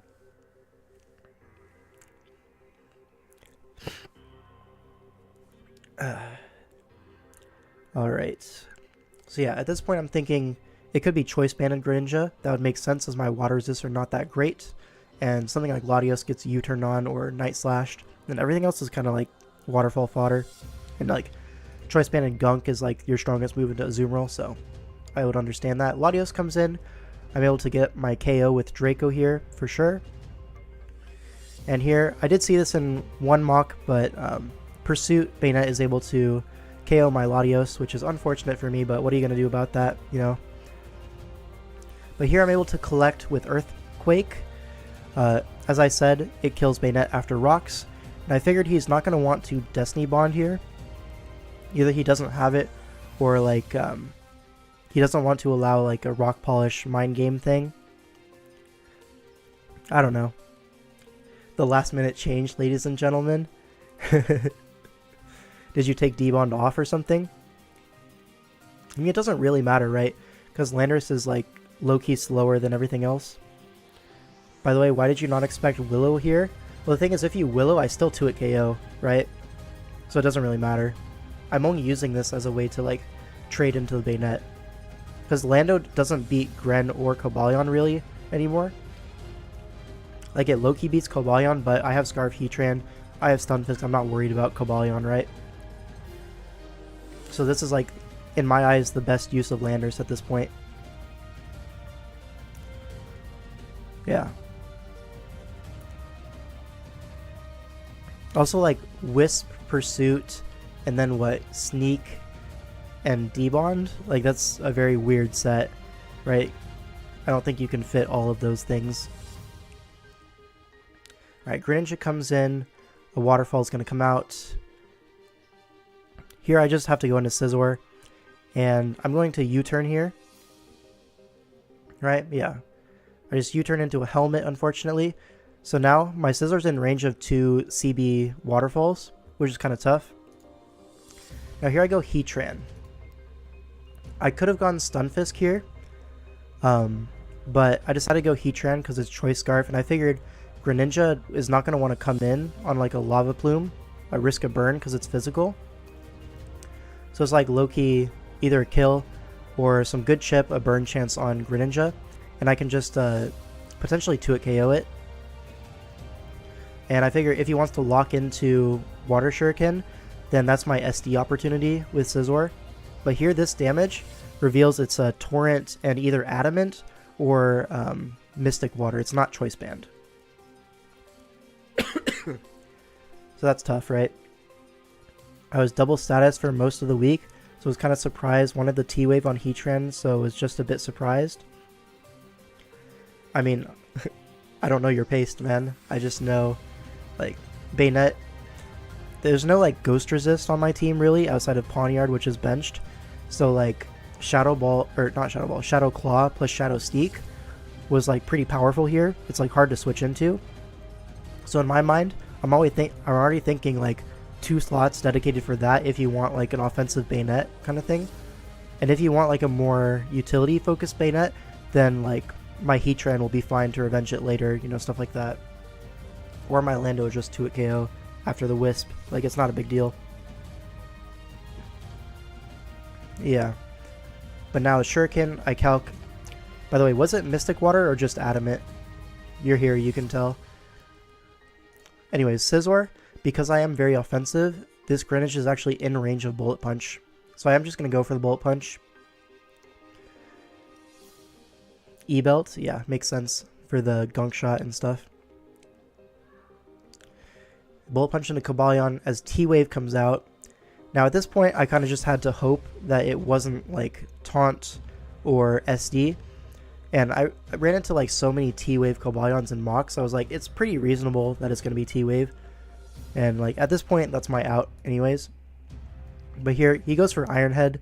This is a little silly, in my opinion. It's going to work out a little bit here, but I am eventually going to be able to get up SDs. And I'm going to be able to 1v1 this Cobalion pretty much the whole time. Like, Iron Head is doing 11. Like, congrats on the progress, I guess. Cosplaying as Jirachi right now. I get it, he doesn't want to drop his defense with CC. But I feel like you should just be CCing after the para goes off. At some point he's going to start CCing, but yeah. There it goes, yeah, 30%. Taunt SD or HP Fire, yeah. Yeah, for sure. But here I'm going to get +6. He's -1. I'm going to Roost here to get back up to full. Give myself best odds into Greninja. And now Bullet Punch is going to KO because he's -2 on +6. And now, just sit back and watch absolute cinema. 1, 2, and we're cooked. GG. Unlucky. Well, what can you do? It's Mons, right? It's like, I don't even feel too bad about this. Like, I played well enough to win. The only thing that I could have done different, crit mattered as well. No, I don't think so. The only thing that, like, maybe could have gone differently is this turn here. I could have just gone Stunfisk right here. Right? And if I go Stunfisk here, it's like kind of the same deal, right? Where I can Earth Power into Greninja, and then it's still the same thing as Heatran Lava Pluming into it. Or I can T-Bolt as Cobalion stays in. Like, it's a 50-50 kind of thing, because Stunfisk is going to be in range of 2 close combats. And like, if it's Magnet Rise, that's super bad as well. So like, I don't know, I feel like Stunfisk is like not as good as Heatran here, but that's like the only thing that maybe could have saved me, because I feel like maybe you're less likely to go Gren on Fisk and try to save it. And then without Torrent being active, my Scizor is just going to sit on it forever. Like, Waterfall is doing literally, what, 23% maybe? Yeah. Really? 23%? This mod is so weak, man. Because Torrent was doing 35, right? But yeah, maybe Stunfisk here was better, because Stunfisk is pretty useless into Gren. But it's like okay into Cobalion, whereas Heatran is also like relatively useless into Gren, but it could potentially live a Shuriken without Torrent being active. So maybe Stunfisk here and win the Earth Power T-Bolt 50-50, but it's still a 50-50, right? Yeah, I feel like my play was fine. Played well enough to win. Didn't win. Unlucky. Yeah. Anyways. Oh, and by the way, funny thing, my Stunfisk is actually limber, because in a few mocks, I like stayed in on Bayonet to Toxic it, and then I got Static, and I was like, this is bad. I don't like this. So there's like nothing really that wants to make contact with me anyways, right? Because Greninja is usually special. Germ's gonna not touch me. You know, the only thing that would be like good to static is the Cobalion, which is like never really staying in on Stunfisk in the first place, right? So I made that choice. Yeah, the whole day I got static paired by Stunfisk stacks on Gren. I'm not enjoying life. Yeah, but that's why I didn't even go for it at the end. Like this last turn, like here, like obviously the play is to like sack for static fish, but I don't even have that option. It's all good. Was it? No, I was actually in Rock's range. So, but anyways, you know what I mean. Alright, so we're down 0-1. Unfortunate. But now we have Bacon Eaten Assassin versus Skyhorse.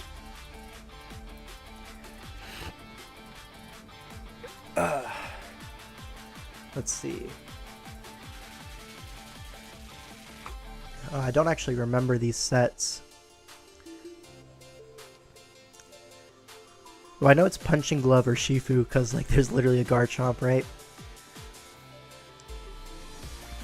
Yeah, I actually don't remember these sets, so we're just gonna have to react to it together.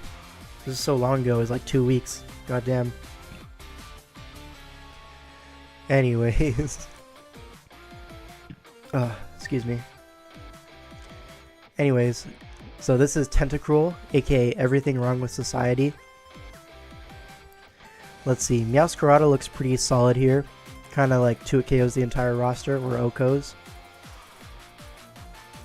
Terapagos has to deal with Goldango, but that's not really too big of an issue for Terapagos, right?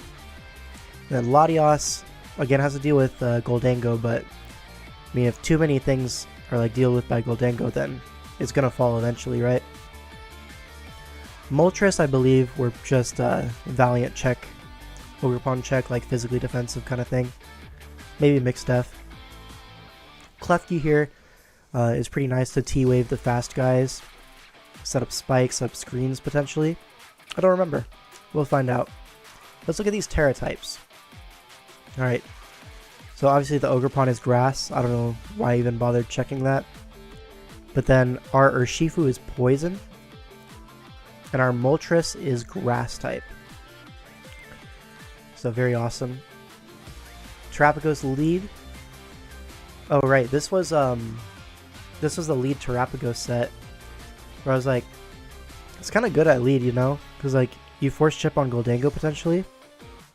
It's pretty nice. Really opens the door for a lot of other Pokemon. But now Knockoff comes out, gets rid of Lumberry as Flamethrower comes out, covering the mid-ground to Goldango. And now Mesprit comes out on Terra Starstorm. We're getting chip on this. This is something I really like about lead Terapagos. You, like, always have something to do. Here, Skyhorse predicts us to predict the Goldango. Very cool. And now, Bacon predicts the Goldango immediately. What a goat. Latios, Klefki, Scarf, Meow. Yeah, Tealpon is, like, kind of rough here. Alright, Terapagos comes in on the Shadow Ball. I think he assumed this Goldango was going to be Scarf, but, it was not. Doesn't end up mattering, right? Flamethrower is still a 2-hit KO.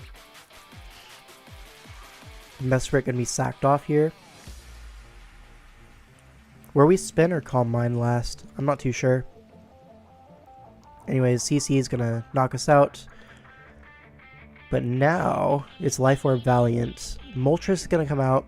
Tentacruel in. Is this a U-turn? No, it's a Flamethrower. Could potentially Spin here.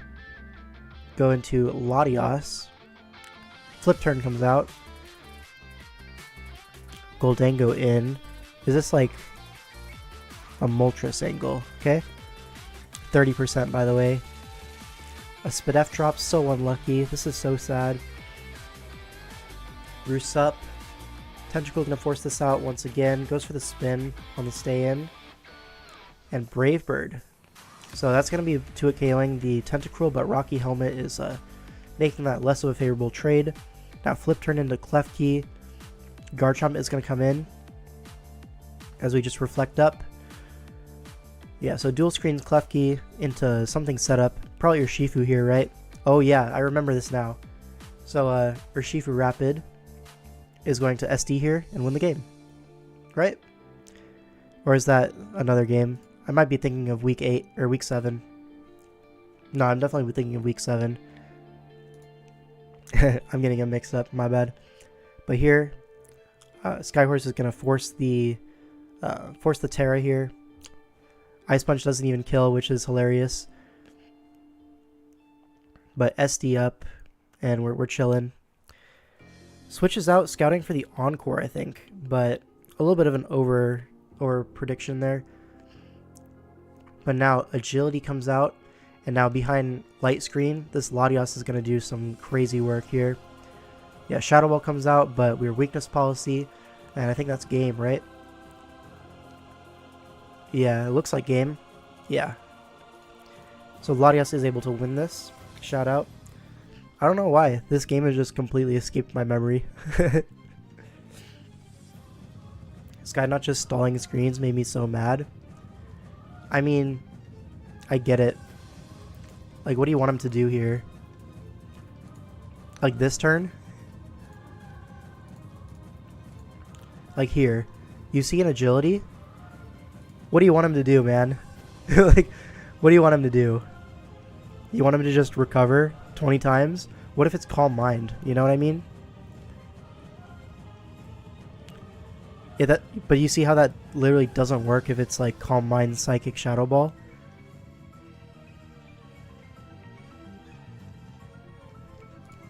Yeah, it's just like, you have to expect the set, so it's like a hindsight thing, you know what I mean? Yeah, you literally lose if it Calm Minds on the recover. Guaranteed lose if you Shadow Ball? I mean, it might not be Weakness Policy, right? Did Ogre have Encore? I assume not.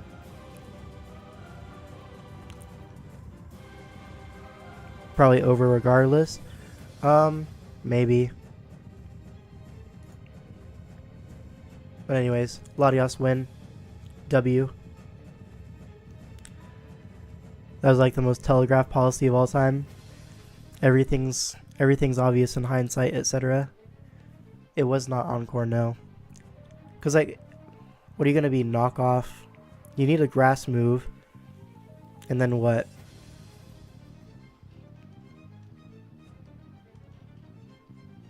Obvious live? Yeah, but you're not Skyhorse. You see, it only matters what Skyhorse thinks. Rock Tomb? Yeah.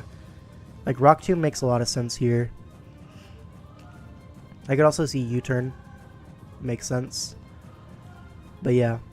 Maybe SD even. But yeah, it's definitely not going to be Encore. Sky himself said he was a dumbass for this play. I mean, yeah. Happens. Anyways, 1-1. Now, the Soggy Doggy Sage versus Lucas Numbers. Oh, Sage is in my chat. This is so epic. Alright. Let me see the Terra types.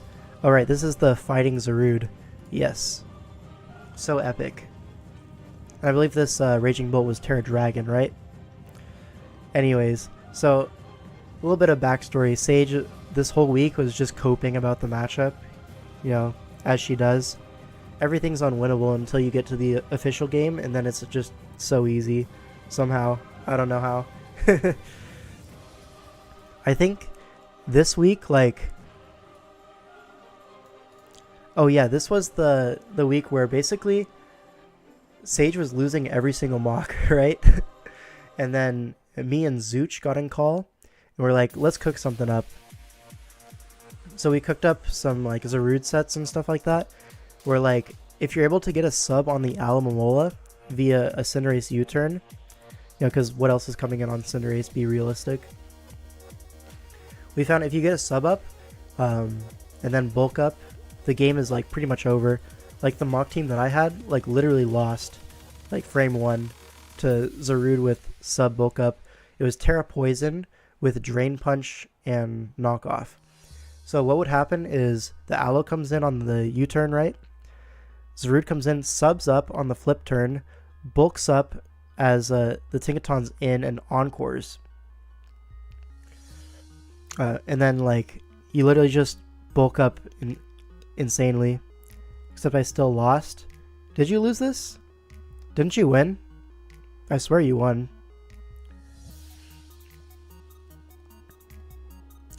Anyways. Let's get into it. Yeah, and then basically last minute, Sage was like, yeah. Oh, you lost the Mox. Yeah. Is the root broken or is Aloe horrible? A little bit of both, like lose condition plus one of the best win conditions in the game. Then Sage was like, this isn't working, I need to go into a deep think. Comes out the other side of 3 hours with this team and just raw dogs the game, no Mox. So, yeah, shout out.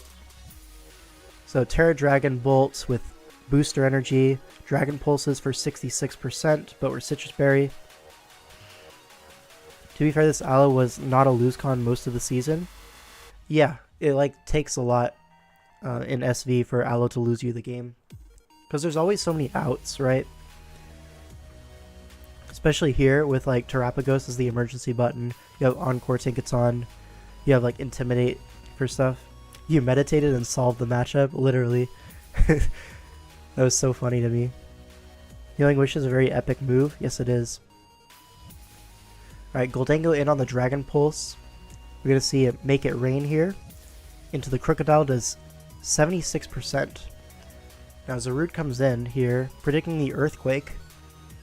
But now Zarude is in on Alomomola, gets the knockoff. As I believe a flip turn comes out. Yep. And now Sneasler comes in. We reveal Leftovers. Goldango comes in on the close combat. What a beast. And you already know the Scarf Psychic is there. W. Lucas just drafted this exact team in the budget team tour. Yeah, he loves this like Alomomola kind of build. But anyways, very epic Psychic there. Crook comes in. Lapras is in on Crook. 50% from Earthquake, but Ice Shard is going to be able to pick this off. Raging Bolt in, but Ice Shard here gets a little bit of chip, and now, is this the time where I say watch this? I can't remember exactly, but I think this is the turn where we say watch this. So T-Bolt into Wakanberry, 36%, but now Raging Bolt's in range of Ice Shard, right? That's why we DD Goat, and now the Ice Shard is going to be faster. So forces out the Bolt, and now what's this Aloe going to do, right? Is it going to flip turn on the Lapras? It can't. So now, because of that DD, yeah, even another DD, we're able to break the Terapagos Terra Shell, which is like such a big deal. And then even get the flinch, right? So Terapagos is low. This is really good progress. And now Zarude comes in, and at this point there's not a whole lot that Lucas can do about this Zarude, right? Because you literally just bulk up or SD. Yeah, SD on the Alomomola. What's the Aloe gonna do?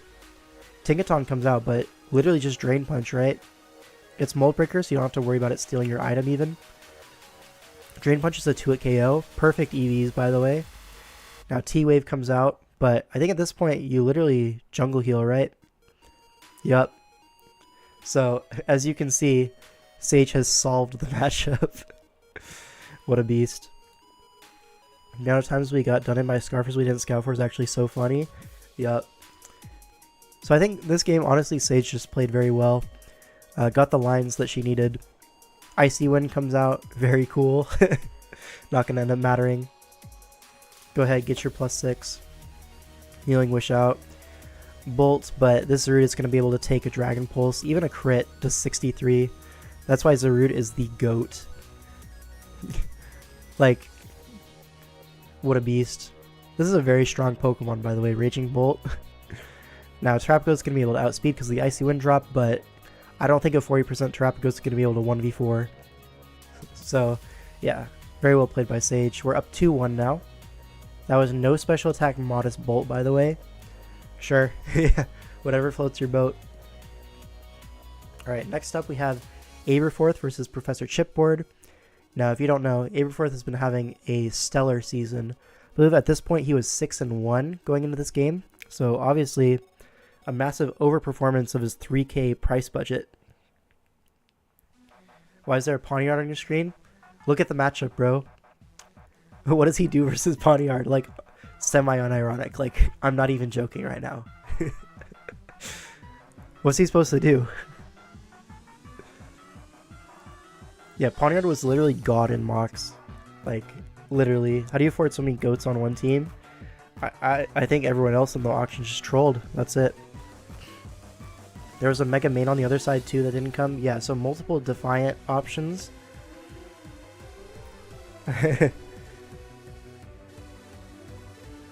We knew it had to come. It was that dire for you. I don't think this was a dire matchup, honestly. Like, Abe was cooking in mocks. Why does the Poniard actually look very good here? Like, literally, it's so good. I didn't watch this game. I didn't even know there was a Poniard drafted. I think we drafted 3 Poniards across the whole league. 1 in Sun and Moon and 2 in Oras. But anyways, let's look into the game here. Uxie lead into Superior. Glares immediately. The Serp is kind of just designed to like lead off and get some progress, right? Because it's like pretty difficult for Chipboard to like actually 1v1 the Serp. Scizor comes in, but it's actually Scarf. He didn't expect the Scarf, he just wanted to HP Fire here. But Scarf Scizor makes some sense into Gardevoir, so I get it. Cobalion in on the Manaphy. Now Gengar comes in on a Toxic, so Chipboard playing quite well at this point. Able to get off a Will-O-Wisp as the T-Wave comes out, but it's a Lumberry, so just good prep, good play by Chipboard so far. Uxie comes out on the next T-Wave. Now Rocks go up as a U-turn comes out. Landorus in on Cobalion. I believe this is just a Toxic angle, right? Now we go Rotom Wash as Gravity goes up. So, yeah. Chipboard is basically getting every single turn right, which is annoying. Sugarberry Cobalion, but not going to be able to take it. Gardevoir comes in, but because of the speed mechanics, we're actually slower this turn. But we trace the Intimidate, so it's not too bad. We'll be able to live. But here Uxie comes in on Wisp. Yeah, and as you can see, Chipboard's just literally getting every single turn right. Like, what can you do? Gengar comes in, crits the Nidoking, not going to really matter though. We are Scarf Nidoking, but Ice Beam and the Gengar is not that strong. Now Rotom Wash has to come in, and at this point, like, Roselia is looking like a good switch in. Fight back into crit is dirty. Yeah, I mean the crit didn't matter, but yeah, it's the principle of it all, huh? Gardevoir forced to come in on the Roselia. Picks up a KO, but at this point, right, it's like Poniard versus the world, and I think the world might be a little bit too much. You know what I mean? Yeah, because Rotom Wash has to come in on this Gengar, because the Will-O-Wisp is like super annoying for Poniard. Shadow Ball is not going to killing the Rotom, but we missed Pump. Unlucky. Now, like, this Poniard is actually like no bulk. It's like max speed, max attack, or whatever. So Manaphy would have been able to do a lot of damage to it. But like low-key, it's like you can see how Poniard could have potentially done something here. But you're gonna see Shadow Ball does literally 56. Yeah, not much you could do here. He went for the SD on the choke play. Yeah, I think this was just well played by Chipboard, well prepped. A lot of sets that Abe didn't expect, he was saying after the game. Honestly, what can you do? Sometimes people just play well enough to deserve the win, you know? Anyways, now we have Theo versus Creator of Sun. This is actually a rematch. So in the regular season, this exact matchup happened, and Theo got kind of smoked by Life Orb Kartana with a knockoff Leaf Blade Synthesis SD. Now the synth was unexpected here. The first time around anyways. But now this time we're prepared for it. This is sub CM Roar on the Suicune. This is designed to pretty much always 1v1 the Slowking. You know, Roar can make those CM wars a little bit more favorable. And then we're actually very fast. We're creeping Togekiss. So, Timid Suicune. And it's like Scald, of course. But this is like a pretty good like win condition. And then, yeah, so we have a few win conditions on this game, right? We have SD Scizor, which is SD Bug Bite, Bullet Punch with like Adamant and a lot of attack. And we have Nasty Plot Torn with Dark Pulse, Icy Wind, and Hurricane. Because like even versus this team, you don't really need to hit that many Hurricanes, right? Dark Pulse and Icy Wind do a lot of damage to a lot. And then Diancie here, I believe is just going to be the Togekiss answer, you know what I mean? I don't remember exactly what the Diancie set was. I think it changed quite a few times during the course of the week. I think it might have been Babiri Berry, maybe, is what we landed on. But I think we landed on Leftovers. I don't know. It was a bunch of different sets. We'll have to find out during the game. But then, this is Lead, Rocks Crocodile, and Dual Screens Audino. Now, basically, we decided that this Stall team, if you play it as Stall, is not going to really beat this this Kartana team. So, we mix it up. And this is like a low-key, like, not quite hyper offense, but definitely bulky offense. Alright, Crook lead.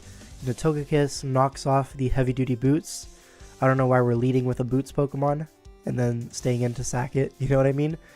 But here, Togekiss is going to basically be in Rock's range and basically trade for the Crocodile.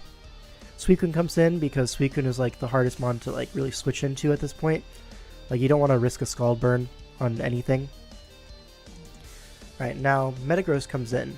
Now Metagross here is going to be able to Trick, and a Scald comes off. Does not burn, but now that the Trick is gone, we aren't really threatened by this Metagross to our Scizor. Like, Trick is the only thing it can really do to Scizor in Gen 8. So we take this as a turn to get up our screens. I believe we just go Scizor here, right? Or do we knock off? We might knock off here. Nope, we just go Scizor. And this is like really good into Zygarde. Glare comes out, which is a little bit unexpected. We more so expected like Choice Band in this matchup, but yeah, you're gonna see Bug Bite does a lot, and yeah, in Bullet Punch range. So this Scizor is going to do a lot of damage here. Metagross comes in, but this is a Roost Angle. So Scizor is going to be back at full, basically. Yeah, and our Occaberry is still intact. So G-King Flamethrower is not going to even be able to do anything, especially with the light screen still up. Silvally goes for SD, as Bug Bite just straight up Okos it.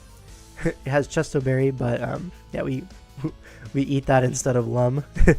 Imagine like we Bug Bite the Lumberry and heal our para. That would have been so fire. Anyways, Kartana comes in, tries to SD on a full para, but Bug Bite is doing 81%. It's Rocky Helmet this time, but here we get paralyzed, a little unlucky. And now Knockoff is going to do a lot of damage, but we're able to trade Scizor for Kartana. And at this point, it's a 4v2. Things are looking good. Especially Audino here, which can light screen up and just encore this Slowking. Like, honestly, Audino low-key solos this end game, but I don't think it will end up needing to. I think we have faster ways to win. Anyways, Encore Knock, gonna be great here. And yeah, reflects up on the Meteor, the Metagross switch in, knocks off the Leftovers. Now Suicune's able to come in, and Suicune is just going to Scald, get the burn. Tornadus comes in, but we outpace this with Nasty Plot versus Calm Mind. Now a Dark Pulse is just going to finish the game. Yeah, Scald not going to be doing enough, and that's it. Theo clicks SD once and this happens. Literally, yeah. They did not see Scizor during prep. Because, like, people into Theo, the only thing they're thinking about is, how am I going to break this stall? Like, that's the only thing they're thinking about. They don't think, I need a check to offensive SD Scizor. I need a check to Nasty Plot Torn. Nobody plays that way versus Theo, because he's, like, so famous for stall. So, whenever we draft him, you know, in Team Tours, I always tell him, like, you gotta run offense at least a few times a season, and here it's definitely warranted, right? Yeah, that's exactly what happened here. Yeah. Like, I think this team was actually super strong into what Creator of Some brought here. So, very, very epic. Alrighty. Next game, I believe we're up, what? 1, 2, 3. So it's 3-2 in the series now, right? Maybe Limero already played. I don't have the VGC game open. But anyways, now Lax versus Panda. So Lax has had a really great season. He beat me in the regular season with this team, which is really cool Saraledge and Thunderous T double Terra. So going for the 2 mid-tier Terras rather than 1 high-tier Terra and 1 low-tier Terra, which is what most teams tend to do. Anyways, Meowscarada Mirror, you have Blastoise, right? And I've said quite a few times that the only thing annoying about Blastoise is that it kind of like low-key forces Mirror Herb. But like, if Blastoise ever smashes into Mirror Herb, you get reverse swept so easily, so it's like low-key banned, like you can't click it. I heard high tier Terras were overrated. I forgot who I heard it from. I don't know. Anyways. So this game, I believe we're... Is this like a lead to Dunsparce? I think it is, right? Low-key. Then Treads is like really good here, right? It's only really Blastoise that wants to come in on Earthquake. Thunderous T, you know, we have a Choppleberry for that. You know, it's likely to pack Focus Blast or something like that. It's the most likely coverage here because the Dunsparce, Iron Treads, Meowscarada, you know. Anyways, the Meowscarada on our side is Scarf, I believe. The Saraledge, we found out actually, if it's going to be fast, it needs to be like Max Jolly to be faster than Scarf Meow. Or something like that. It was something like that, anyways. Okay, take a dinner break for 15 minutes once 5 hits. No, I'm good. Anyways, so this team Panda has, I believe it is... I actually don't remember the sets, actually. So we'll find out. I'm pretty sure it's lead to Dunsparce, though. Yeah, lead to Dunsparce. Let's see the Terras. So it's actually Fire-type Ments and Fire-type on the Dunsparce as well. Lax, on the other hand, is Terra Ice on the Saraledge. Makes sense into the Salamence. And then Terra Ice on the Thunderous as well. So he really hates the Salamence here. Anyways, Focus Blast comes out, kills our Dunsparce turn 1. Now, folks, this is not good. But here, Choppleberry procs, able to basically 1v1 this Thunderous. Blastoise comes in on the Ice Spinner. Good play by Lax. But a Volt Switch is going to start chipping this thing down. Slow King L5. This guy is so genius. What the hell? Oh, I remember actually. This is a Focus Sash Slow King. Funny enough, right? Because we found like a lot of opportunities here for Lax to like set up things to like a certain point and then just sweep. You know what I mean? Like Blastoise Shell Smash, Saraledge with SD. If things get chipped, you know, it can just kind of like kill everything. So that's why we have literally Sash Slowking with Foul Play to kind of like deal with that. Yeah, it's just a little funny tech because we didn't really end up needing the item. So if we're able to like live a random hit from full from one of those two things, then cool. Anyways, I don't think it ends up mattering this game. But Salamence is in on the Slowking. Terrafires and Earthquakes into Shookaberry. And yeah, this is Choice Banded Salamence here. So we know the Thunderous is free. Are we going to double? Meowscarada comes in on like the mid-groundish kind of thing. But yeah. Iron Bundle going to come in on the U-turn. And now what? I assume a Tinkaton? No, Slowking to get some regen. makes sense. But now the Veil goes up. Now we didn't actually end up having any setup here, but the Veil, it does like really make it easy to switch around and get our choice banded Ments in a lot, which is nice. Like here, this Meowscarada is not able to do anything to our Salamence. At best, it's like baiting a move to lock into, which is going to be dual Wing Beat here. Knock out the Thunder, so now there's no ground resist. Like, Meow can resist, but there's no immunity anymore, you know what I mean? So now Treads is going to come in on the Tinkaton. Pretty reliable spin opportunity, but goes for a Volt Switch protecting Blastoise. A little bit of an overpredict, but not punished. It's fine. Thunder Wave trade here. Now I assume we're just going to see, yeah, Encore. But is this Slowking even forced out? Like, no, not really. Now it is, but yeah, that's funny. Gigaton into Treads, but I think he's just going to spin here, right? No, it goes for Earthquake. As he gets Encored into EQ, which is honestly fine, right? You take this chip. You actually live rocks, which is nice.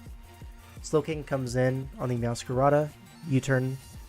Ceruledge comes in. But Taunt into Foul Play. And yeah, it's not Weak Armor, it's Flash Fire, which makes sense with Terra Ice. But now Bulk Up comes out, and we do have the potential for Encore on this thing. So he has to get out of there. Taunt Bulk Up, it's going to be Bitter Blade and Poltergeist. Or like Shadow Claw if you want to cover no item stuff, I guess.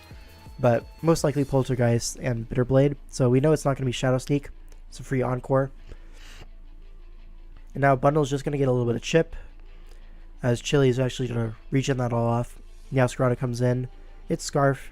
Gonna U-turn. This is fine though.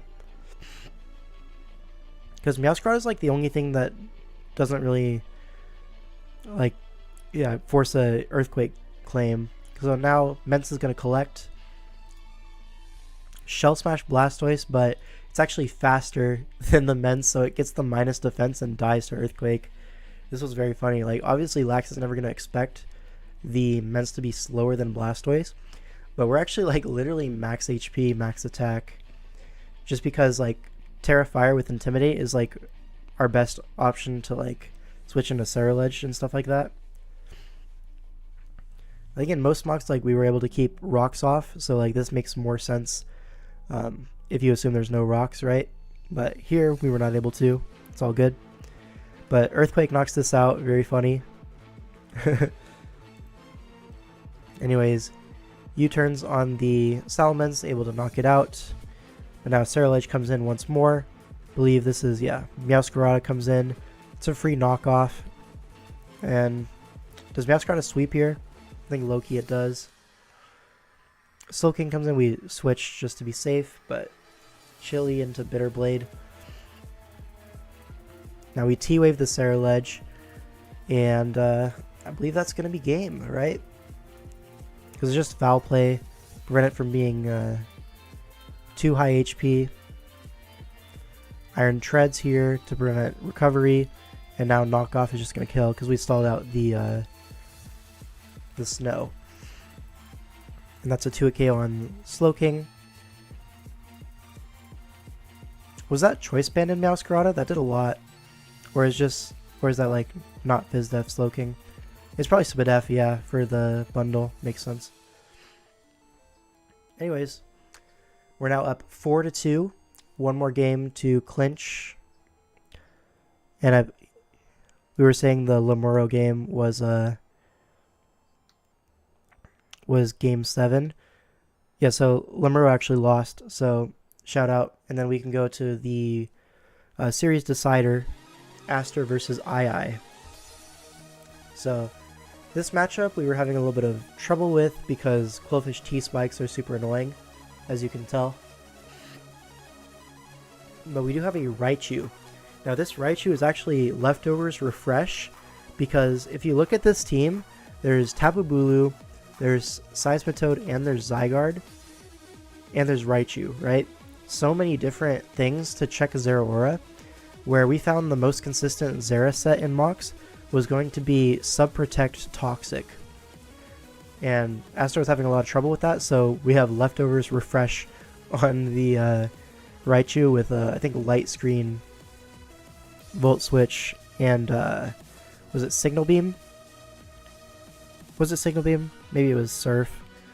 I don't know, it was something like that. I think it was Signal Beam Volt. Because Excadrill kind of risks Focus Blast, which is pretty reasonable, into the T-Tar, so we figured they wouldn't want to risk that. Anyways, this Bulu is going to be Choice Scarf. The Zygarde is DD. With a Z Dark. With Crunch to one-shot the Celebi. Like, even bulky Celebi gets, like, completely rocked by +1 Z Dark. This Mawile is going to be a very specially defensive spread. This is mainly aimed at, taking advantage of, like, a bulkier Celebi or the Mega Pidgeot and getting off, its turns there. It's a Stealth Rock. Is it Stealth Rock Mawile? Yeah, it is Stealth Rock, Thunder Punch, Play Rough, and Sucker Punch, if I remember correctly. This Crobat is going to be Defog with Brave Bird plus Natural Gift Fighting. And do I have Roost? I don't remember if we have Roost or not. It might be Taunt. I think it's Taunt, actually, yeah. So no Roost on Crobat. And then our Seismitoad is going to be Rain Dance HP Bug. I don't remember if this is Life Orb Seismitoad or not, but it's like an offensive Seismitoad. Anyways, let's get right into the game. Tyranitar lead into Raichu. We're just going to Volt Switch into Bulu. And this allows us to get it off a free Wood Hammer turn 1. Pretty important thing to note, the Sandstorm actually makes it so like a medium bulk Pidgeot, like the kind of spread you would run if you want to EV for one Play Rough from full. It would actually get 2-hit KO'd by this Wood Hammer thanks to Sand. So that's something interesting. As Qwilfish comes in, gets the Intim, and the Wood Hammer comes off, and we crit it turn 2. Very fortunate. Like I said, we were kind of struggling with that Mon in Mox, so removing it immediately. Can't say I'm disappointed, you know what I mean? Shout out. Raichu is able to come in on this Pidgeot pretty freely. By pretty freely, I mean it takes 47% from Heat Wave, shout out. But the Sand actually reveals that Raichu is faster than this Mega Pidgeot, which is very important because that means we scare out the Pidgeot immediately. There's no U-turn chip. So we're actually able to come in on another Heat Wave later, potentially. Now Light Screen comes out, Zeraora, the switch into Raichu. Oh, right. We actually changed it from Signal Beam to HP Ground, right, for this situation. Zera in on Raichu. We're able to Hidden Power Ground, and they actually end up being Bulk Up, not the Toxic set that like we thought, but it's all good. We're able to Hidden Power Ground it twice, get it in range of all of our guys. Now Bulu comes out. We figure this Zera is not going to be creeping a Scarf Bulu, so it was like kind of a decision. We decided the Bulu is going to be faster. Wood Hammers into the Pidgeot, and it's actually a 2-hit KO, so I'm not really sure where the EVs are on this Pidgeot. It's like slower than Raichu, but not bulky enough to take 2 Wood Hammers. It's like, where's the EVs, man? Anyways, it's probably kind of bulky with a lot of special attack. Anyways, Earth Power into Mawile, not even a 2-hit KO, not even close. Stealth Rock comes out, but now with Reflect Up, Play Rough is not doing too much damage. But it's like better than nothing, right?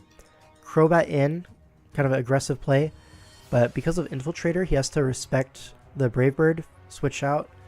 As a Taunt comes out, I feel like a Brave Bird would have been a little bit better to put this thing in range of Natural Gift Fighting, but alas. We get one more Mawile turn here, but T-Tar is faster, so we just get a Sucker Punch, a little bit of Chip, and it's all good. Now Seismitoad comes in, right, it was Balloon, right, we changed it to Balloon. Now Rain Dance comes in on the Crunch, and now Pidgeot is going to be sacked to Hydro Pump here.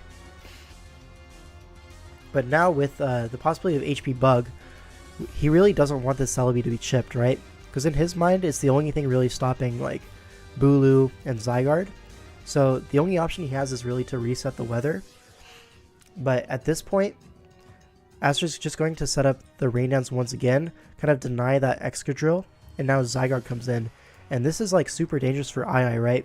Because how is II going to win this game, right? Zera, it's too low. Rocks her up and Bulu's going to revenge it. It's only really Excadrill that can win this game, right? But he needs Sand to do that. But in the meantime, the Zygarde is going to be DDing up. So it's like really hard. Ice Punch comes out, does 88%. But here's the thing, right? If this Zygarde dies to like 1,000 arrows or whatever, he's just going to lose, right? Because the Z gets used on Celebi. I'm sure he's aware of this. And then the other two died 1,000 arrows. So Aster makes the read that he needs the Sand for +2 speed Excadrill to outspeed Zygarde. And he's going to make the DD call, and it's going to work. And just like that, we are in finals. So shout out to Aster. Well played. Obviously got lucky in the early game, but it's Mons, you know. And that's going to be the game. Shout out. Now I know this whole week, basically, this whole season, honestly, Aster was like super annoying. He's like, "Wah, Zygarde doesn't set up on anything this whole season." I'm like, dude, just run DD, it's fine. And as you can see, beast. Alright, so we win the series 5-3, and we move into the finals against Band Chasers. Beast. Nicholas Numbers. Hello, welcome to the chat. Just in time. We have your game here. Alright, so this is game 1, right? This is, by the way, yet another lead to Dunsparce. This one is actually going to be Focus Sash, though, so it lives longer than turn 1. Shout out to semifinals. But, yeah. Can't wait to hear all the scathing criticisms. Yes, sir. Alright. So what is this? This is Life Orb Iron Treads, which is like an offensive beast in this matchup, as you can see. Like Earthquake Ice Spinner. It's faster than everything except DOS. And like Volbeat is literally forced to come like low-key on their side. We didn't mock a lot of Volbeats, but yeah, it's like what else are you gonna do versus Treads, right? I know on my mock build I had like physically defensive Samurott, but Megahorn was like killing that thing from like 70. So like, what can you really do? We have Iron Bundle. What was this? Was it Specs, I believe, at the end?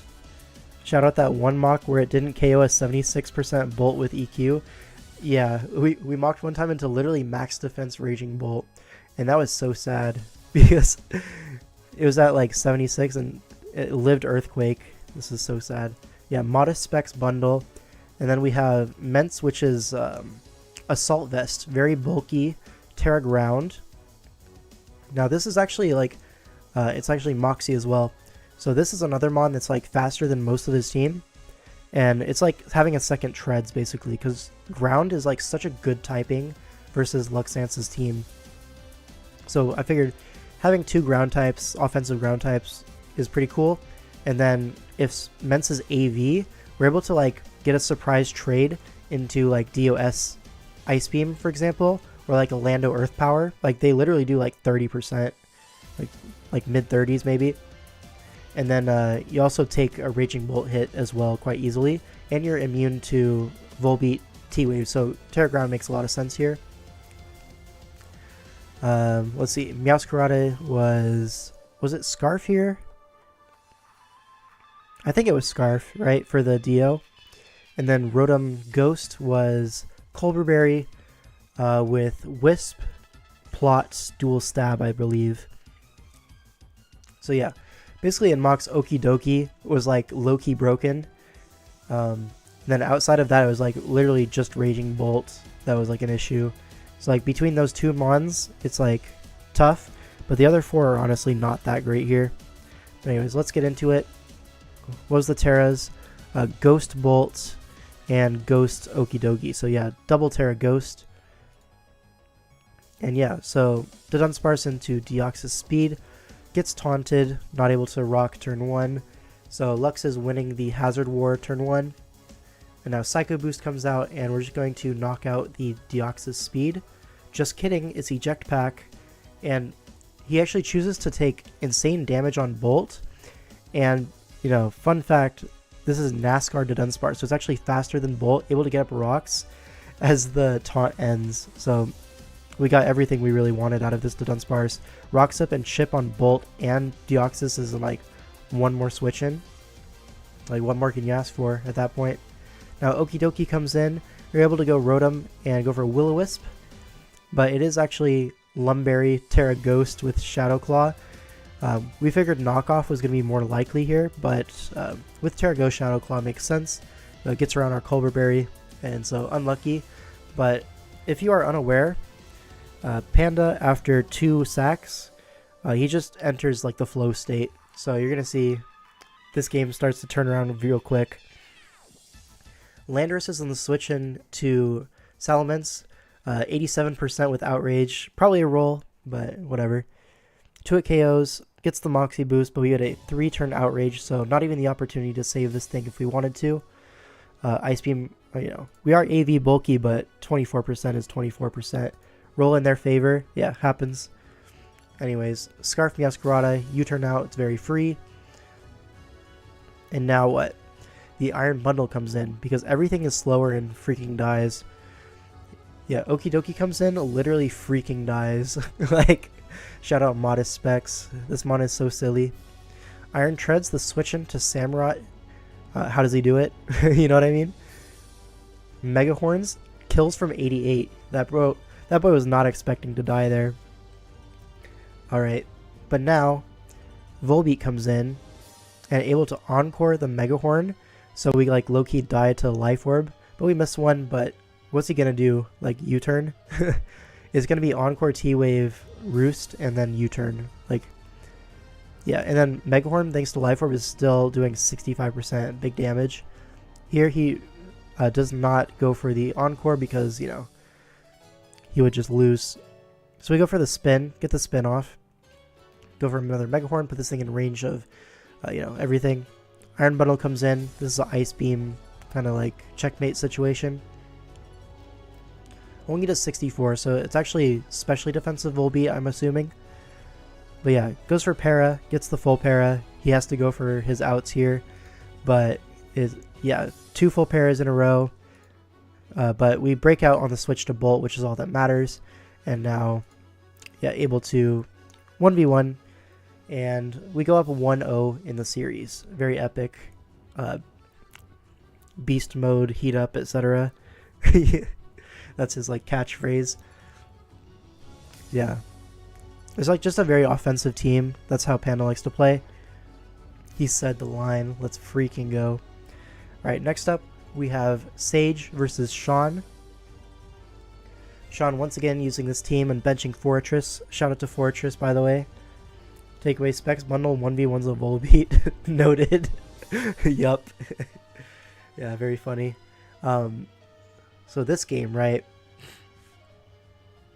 Now this team that Sean is using actually played against a Terrazarud earlier in the season and got like giga smoked by Spadef Terra Dark.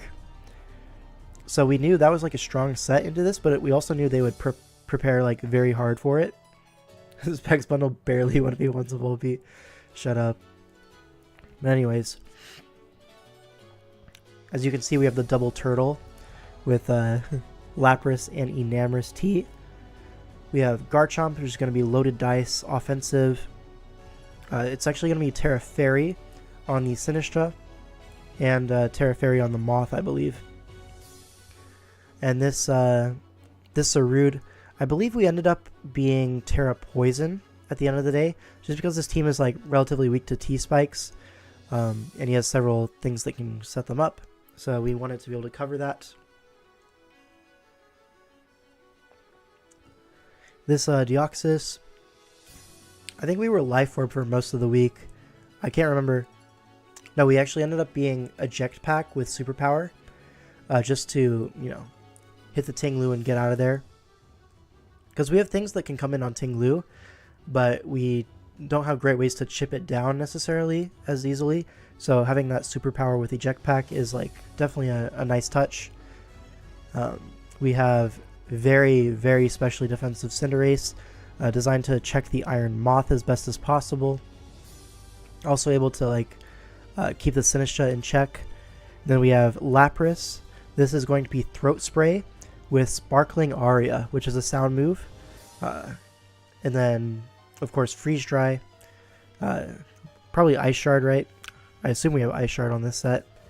Then I forget the fourth move, but you get the point. And then this Enamorous Tea is going to be Weakness Policy with Calm Mind Agility, right? Just Moonblast Earth Power, I think, is... or Moonblast Mystical Fire, maybe. Maybe... No, it would be Earth Power for the Iron Moth, right? Anyways. What is this root set that we ended up landing on? Yeah, Terra Poison with, like, offensive EVs, I think. I don't know shit about Pokemon, but I still like watching the animals smack each other. To each their own, you know what I mean? Alright, so... Sean's Terras, we have Terra Fire on the Iron Moth. And yeah, Terra Fairy on the Sinistcha. So, I was mistaken. It was Terra Fire on the Moth, actually. Alright, Greninja lead into Lapras. Goes for a Sludge Wave. Does 51%, which is a lot. But we Freeze Dry, get a crit and a freeze. Shout out. Yeah, and then we get the Sparkling Aria to proc the Throat Spray. And so now he's forced to revenge it offensively. Not able to like go Ting and get rocks or something like that. But yeah, he was probably always going Moth anyways. Whatever. I'm a little nasty. Have you been a nasty girl? Oh man. Alright, Cinderace comes in, does 28% from the overheat. And, yeah, so obviously very Spadef. The Gren giveth and the Gren taketh away. Yeah, it can happen. So Rotom Wash comes in on the U-turn. Pretty predictable. Now Zarude comes in. We're able to Power Whip, break the multi-scale. Terra Poison, and taunt the Dragonite. So I believe, yeah, this is Dragon Dance. Now Enamorous comes down on the Outrage. What a beast.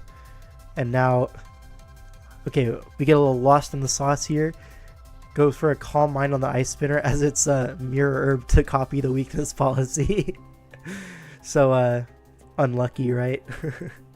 So one turtle down, but Garchomp is able to revenge this with Scale Shot. No issue. Again, with loaded dice, we're always going to be able to KO this Dragonite. And yeah, he just takes the +2 E-Speed chip. Top 1 worst turns of my career. Hey, if that's your worst, you know, I've seen worse. It's not that bad. Anyways, Tinglu comes in. Lapras is able to switch in one more time. Throw off a Sparkling Aria. And Rotom Wash comes in. Probably going to outspeed, but here...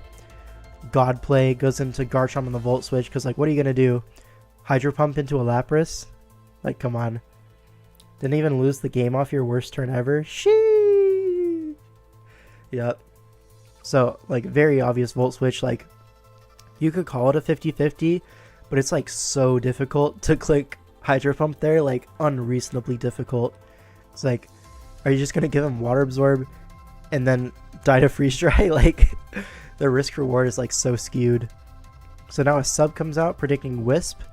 Goes for a Reflect though, as this is a free SD opportunity now. Misses Hydro Pump, so shout out. Scale Shots up. It is Citrus Berry Rotom Wash. Kind of prepared for that +2 Chomp, you know, because you do need the Citrus to live that. But now this Hydro Pump is going to connect. But now the sub is actually able to waste all of the screen turns here, which is pretty important, right?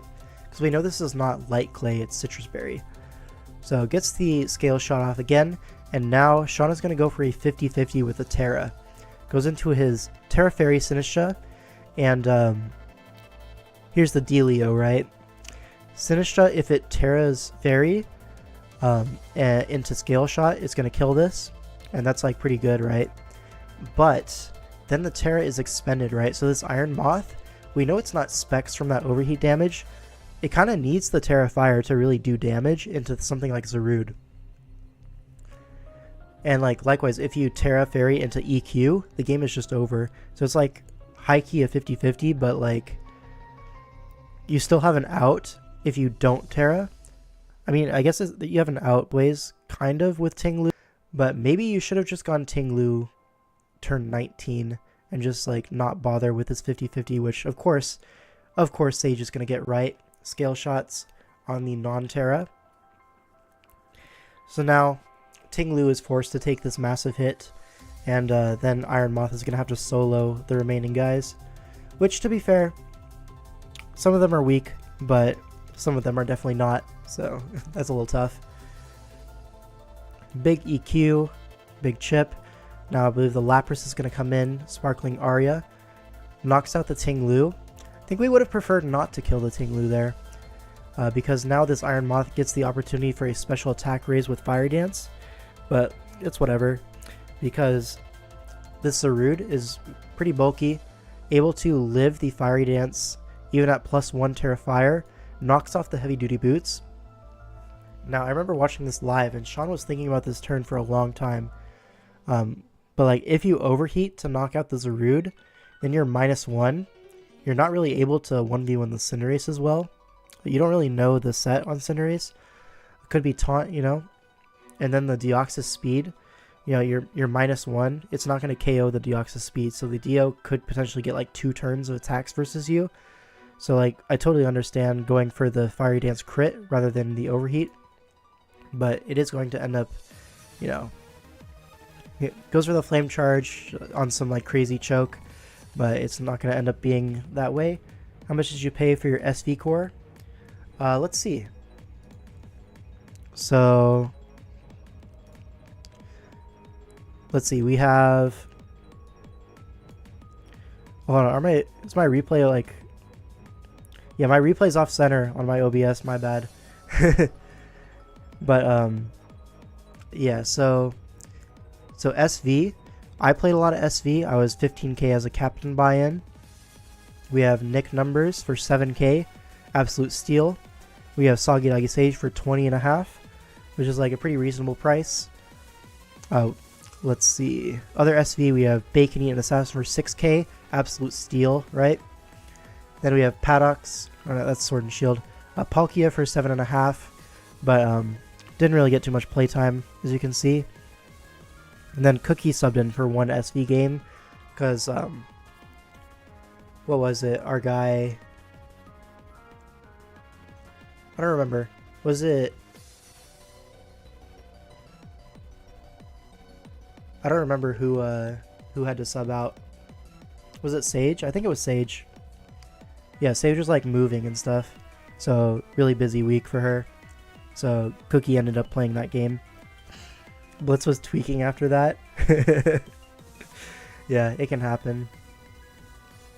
But anyways, for SV core, like our main SV core was like these two guys plus me throughout the regular season, and then in the playoffs I kind of more flexed around into the doubled slot. But yeah, so basically like 27.5k plus 15 captain buy-in, so call it 43 about. Cookie was keeping the squad humbled all season. Cookie was actually super great this whole season. Like the record doesn't show, but he was super helpful. Great teammate. So because you had no internet, yeah, you didn't have the internet set up and it was like super bad. It's all good, you know. We were still in a great position to make playoffs and stuff, so all's well that ends well. Alright, next game. So here we have Bacon Eating Assassin versus Kaif. And so I actually built this team, so I can go into it a little bit more in detail. This is Scarf Meowscarada to revenge kill pretty much the whole team, right? +1 Tusk is like, takes a lot from Play Rough and Triple Axle. Obviously, faster than Moth, which is nice. Faster than +1 Moon. Faster than +1 Lilligant out of Sun. So yeah. Cookie's captaining for you right now, and he's always great. Yeah, he always puts in the effort. I really enjoy that about him. And now let's actually recenter this around the replay. My bad, guys. See, do I have it like set up like that? Sure. Alright. And this Terrapagos is going to be heavy duty boots with mono normal. Now they actually ended up benching Bronzong, which we didn't really expect. We thought there would be at least one normal resist on the team, but the combination of Terrapagos plus Latios, which is Specs Latios, we felt like the Bronzong would eventually be overwhelmed, so we could get away with mono normal and then having like more utility on our Terrapagos. So Stealth Rock, Spin, and then fitting Calm Mind on there as well. With a pretty bulky spread, we're EV to take a like Choice Specs, Terrafire, Overheat in the Sun, you know, so yeah. It's a surprising amount of EVs, unfortunately, even with Terra Shift. But yeah, this Urshifu Rapid is going to be Terra Fairy with Terra Blast, Aqua Jet, and Terra Blast, Aqua Jet, and Drain Punch with SD. So it does not have Surging Strikes, so we don't need Punching Glove necessarily. It's EV'd so that at +2, if they choose to use Zapdos to try to check the Urshifu, which some mocks they did end up trying to do that, we're able to Terra Blast and put it in range of Aqua Jet outside of Sun. So that was like the goal of the EVs, and then outside of that we're like super physically bulky with Terra Fairy, obviously to help be a secondary check to the Roaring Moon, because obviously Klefki is not going to do that job by itself. It's just going to get Earthquaked or Fire Fanged. But in the meantime, it'll get up a Spike, maybe a Screen, you know. It's a good initial switch in. Anyways, like I said, Specs Latios because Bronzong is the only Draco resist. We have Shadow Ball as well, Psychic, and Healing Wish. The Klefki is going to be Light Clay with dual screens, Spikes, and Dazzling Gleam. And then the Moltres is also going to be Choice Specs. So we went for more like a special spam kind of angle here, where like there's nothing really on his team that can take on both Latios and Moltres and like Terrapagos. Like it's a pretty brutal combination. And then like yeah, Meowth Revenge and then Urshifu and Klefki to like keep everything in check as like kind of the defensive fairies of the team. Anyways, he's obviously going to be Terrafire on the Moth. And then the other Terra is Rock on the Lilligant. Alright, so Latios is going to lead off because there's no Bronzong. Draco is free. Zapdos is going to come in. 54%, I believe that's a low roll from what Bacon was telling me. But it does confirm that this is literally max defense on the Zapdos. So obviously a Roost is coming here, as he can calc 2 and know that we're Specs. So we get this turn for Moltres in the Sun. And here you're going to see Overheat does not end up KOing. So Specs Moltres in the Sun only doing 93. Now, I'm pretty sure this is literally minimum roll as well. So he's able to get off a Roost here. But here, Bacon did some calcs and he told me after the game, even at 53, it's still a 30% chance to KO. So he's just going to go for it, right? And this time he gets the roll. So 2 low rolls into 1 high roll. It all evens out. But our team is all at 100%. The Sun turns are like mostly stalled for this round of Sun, and the Zapdos is dead. So like a really great opening. But now this Roaring Moon is in. Goes for the Scale Shot. So Bacon plays that one perfectly. Into Klefki. Reflect comes up. Now this is literally max defense Klefki, but it's still getting 2 KO'd behind screens. Because this is Life Orb attack booster because of the Sun. Roaring Moon with Fire Fang in the Sun. So there's a lot of modifiers going on to that Fire Fang. But here we are able to get up the Reflect with our Light Clay intact. So a lot of times in mocks we were getting knocked on the switch. But here he decided not to do that. Goes for the Scale Shot. That's fine by me. Now Urshifu comes up behind the screen, but here the Lilligant reveals Leftovers, which is like screaming Encore now. So obviously Bacon's going to scout for that like a goat. Goes into the Latios, and now the Lilligant is forced out, and something is going to die to Draco Meteor now. Nothing he can really do about it. So Draco is going to put this Ninetales in Rock's range, or Spike's range I guess. So here, knocks that out, as now Roaring Moon is going to come in once more. But we do have this Urshifu, very, very physically defensive, behind screens. So we're not really fearing too much here. Especially with one more turn of Reflect. This is really great. We can Terra here. Chooses not to Terra, kind of respecting Iron Head there. And now we're going to Terra in front of the Lilligant and just go for a Terra Blast. Can't really go for a Encore in that position, so it feels pretty free. Now Sleep Powder comes out, which is like a little bit unexpected, right? Because mono attacking Lilligant, like what are you really going to choose versus this draft? Like, are you going to be mono Grass into Moltres? No. But like, are you going to be mono anything into Latios? Also no. It's probably mono CC if I had to guess, or like whatever fighting move it gets, just to like kind of like try to 1v1 the Terrapagos. But here we're gonna burn some sleep turns. I feel like here you probably could have just Drain Punched here. He makes it a little bit harder on himself by going into Moltres this turn, as you're like pretty likely to wake up that turn. But anyways, Moltres comes in. It's actually Booster Energy Moth. We were mocking against Specs basically the whole week because Band Chasers love Specs Moth, and like Overheat is very strong into this team. I mean, it's not amazing, like Latios is like a pretty natural resist to it, but it's still strong in the sun, you know? But he wanted to be like a bulkier set with Morning Sun, makes sense. Yeah, Fiery Dance is the Moltres, able to knock it out, but now Latios is in to collect with Psychic. Now, obviously Moon could have come in there, but if Moon comes in on a Draco, then the game is like immediately over the next time Latios comes in for a Psychic, so it's like tough to make that play. And at any rate, Moon is taking Spikes plus Life Orb, so it's not going to be around too much longer anyways. Urshifu comes in, gets crit by a knockoff. This puts us in Iron Head range, which he does end up having, but at this point, like, Life Orb and Spikes are adding up, and now Meowscarada can come in, free U-turn into a Psychic KO. Like, we don't need to risk anything at this point.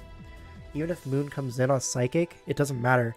We can literally just sack Terrapagos to get the two Life Orb hits, and it's Jover, you know what I mean? Which is exactly what's going to happen here. And knocks off.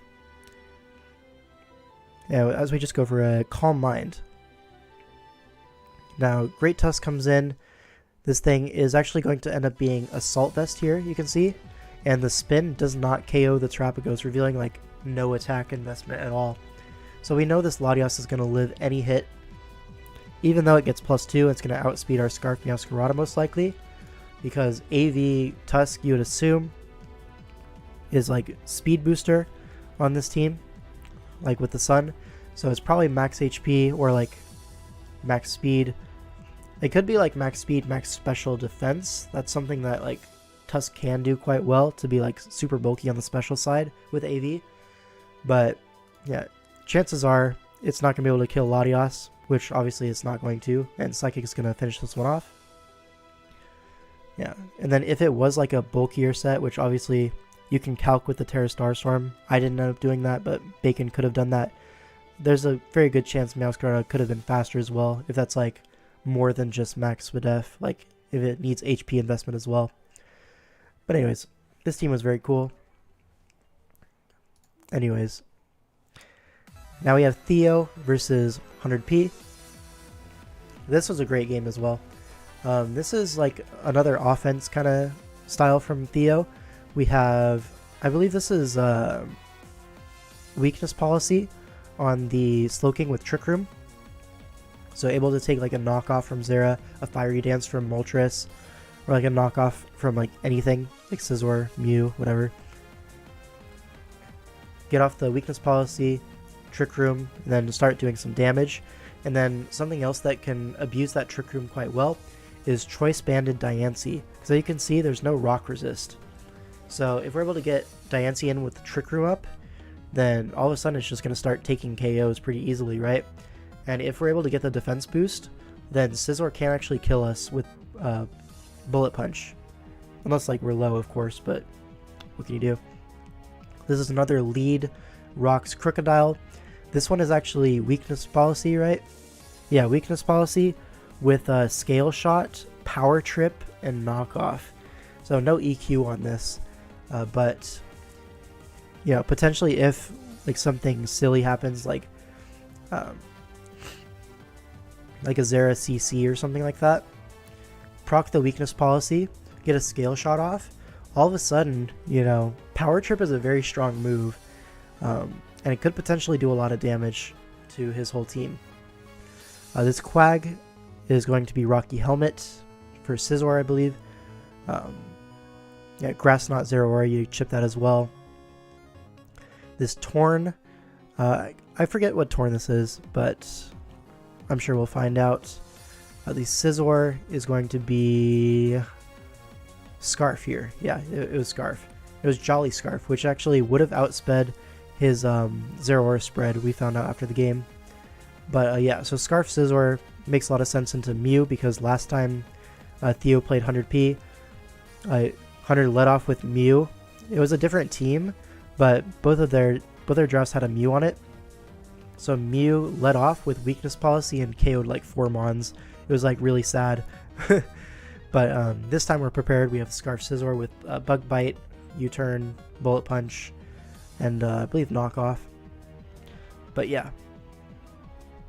Anyways, let's get into the game. So Crook into Zeraora. The Grass Knot comes out, activates the Weakness Policy as we go for a Scale Shot. So yeah, only 2 hits, a little unlucky, but it's all good. Got our boost, and now it's just a Power Trip angle, right? Now we go for a Knockoff. Silly guy. But here, like, goes for the Spike. So kind of trading a hazard there.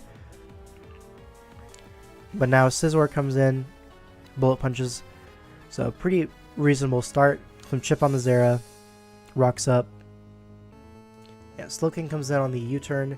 Trick Room's up on the Moltres, and now Diancie is going to come in on the Fiery Wrath. And now a Diamond Storm is going to be clicked.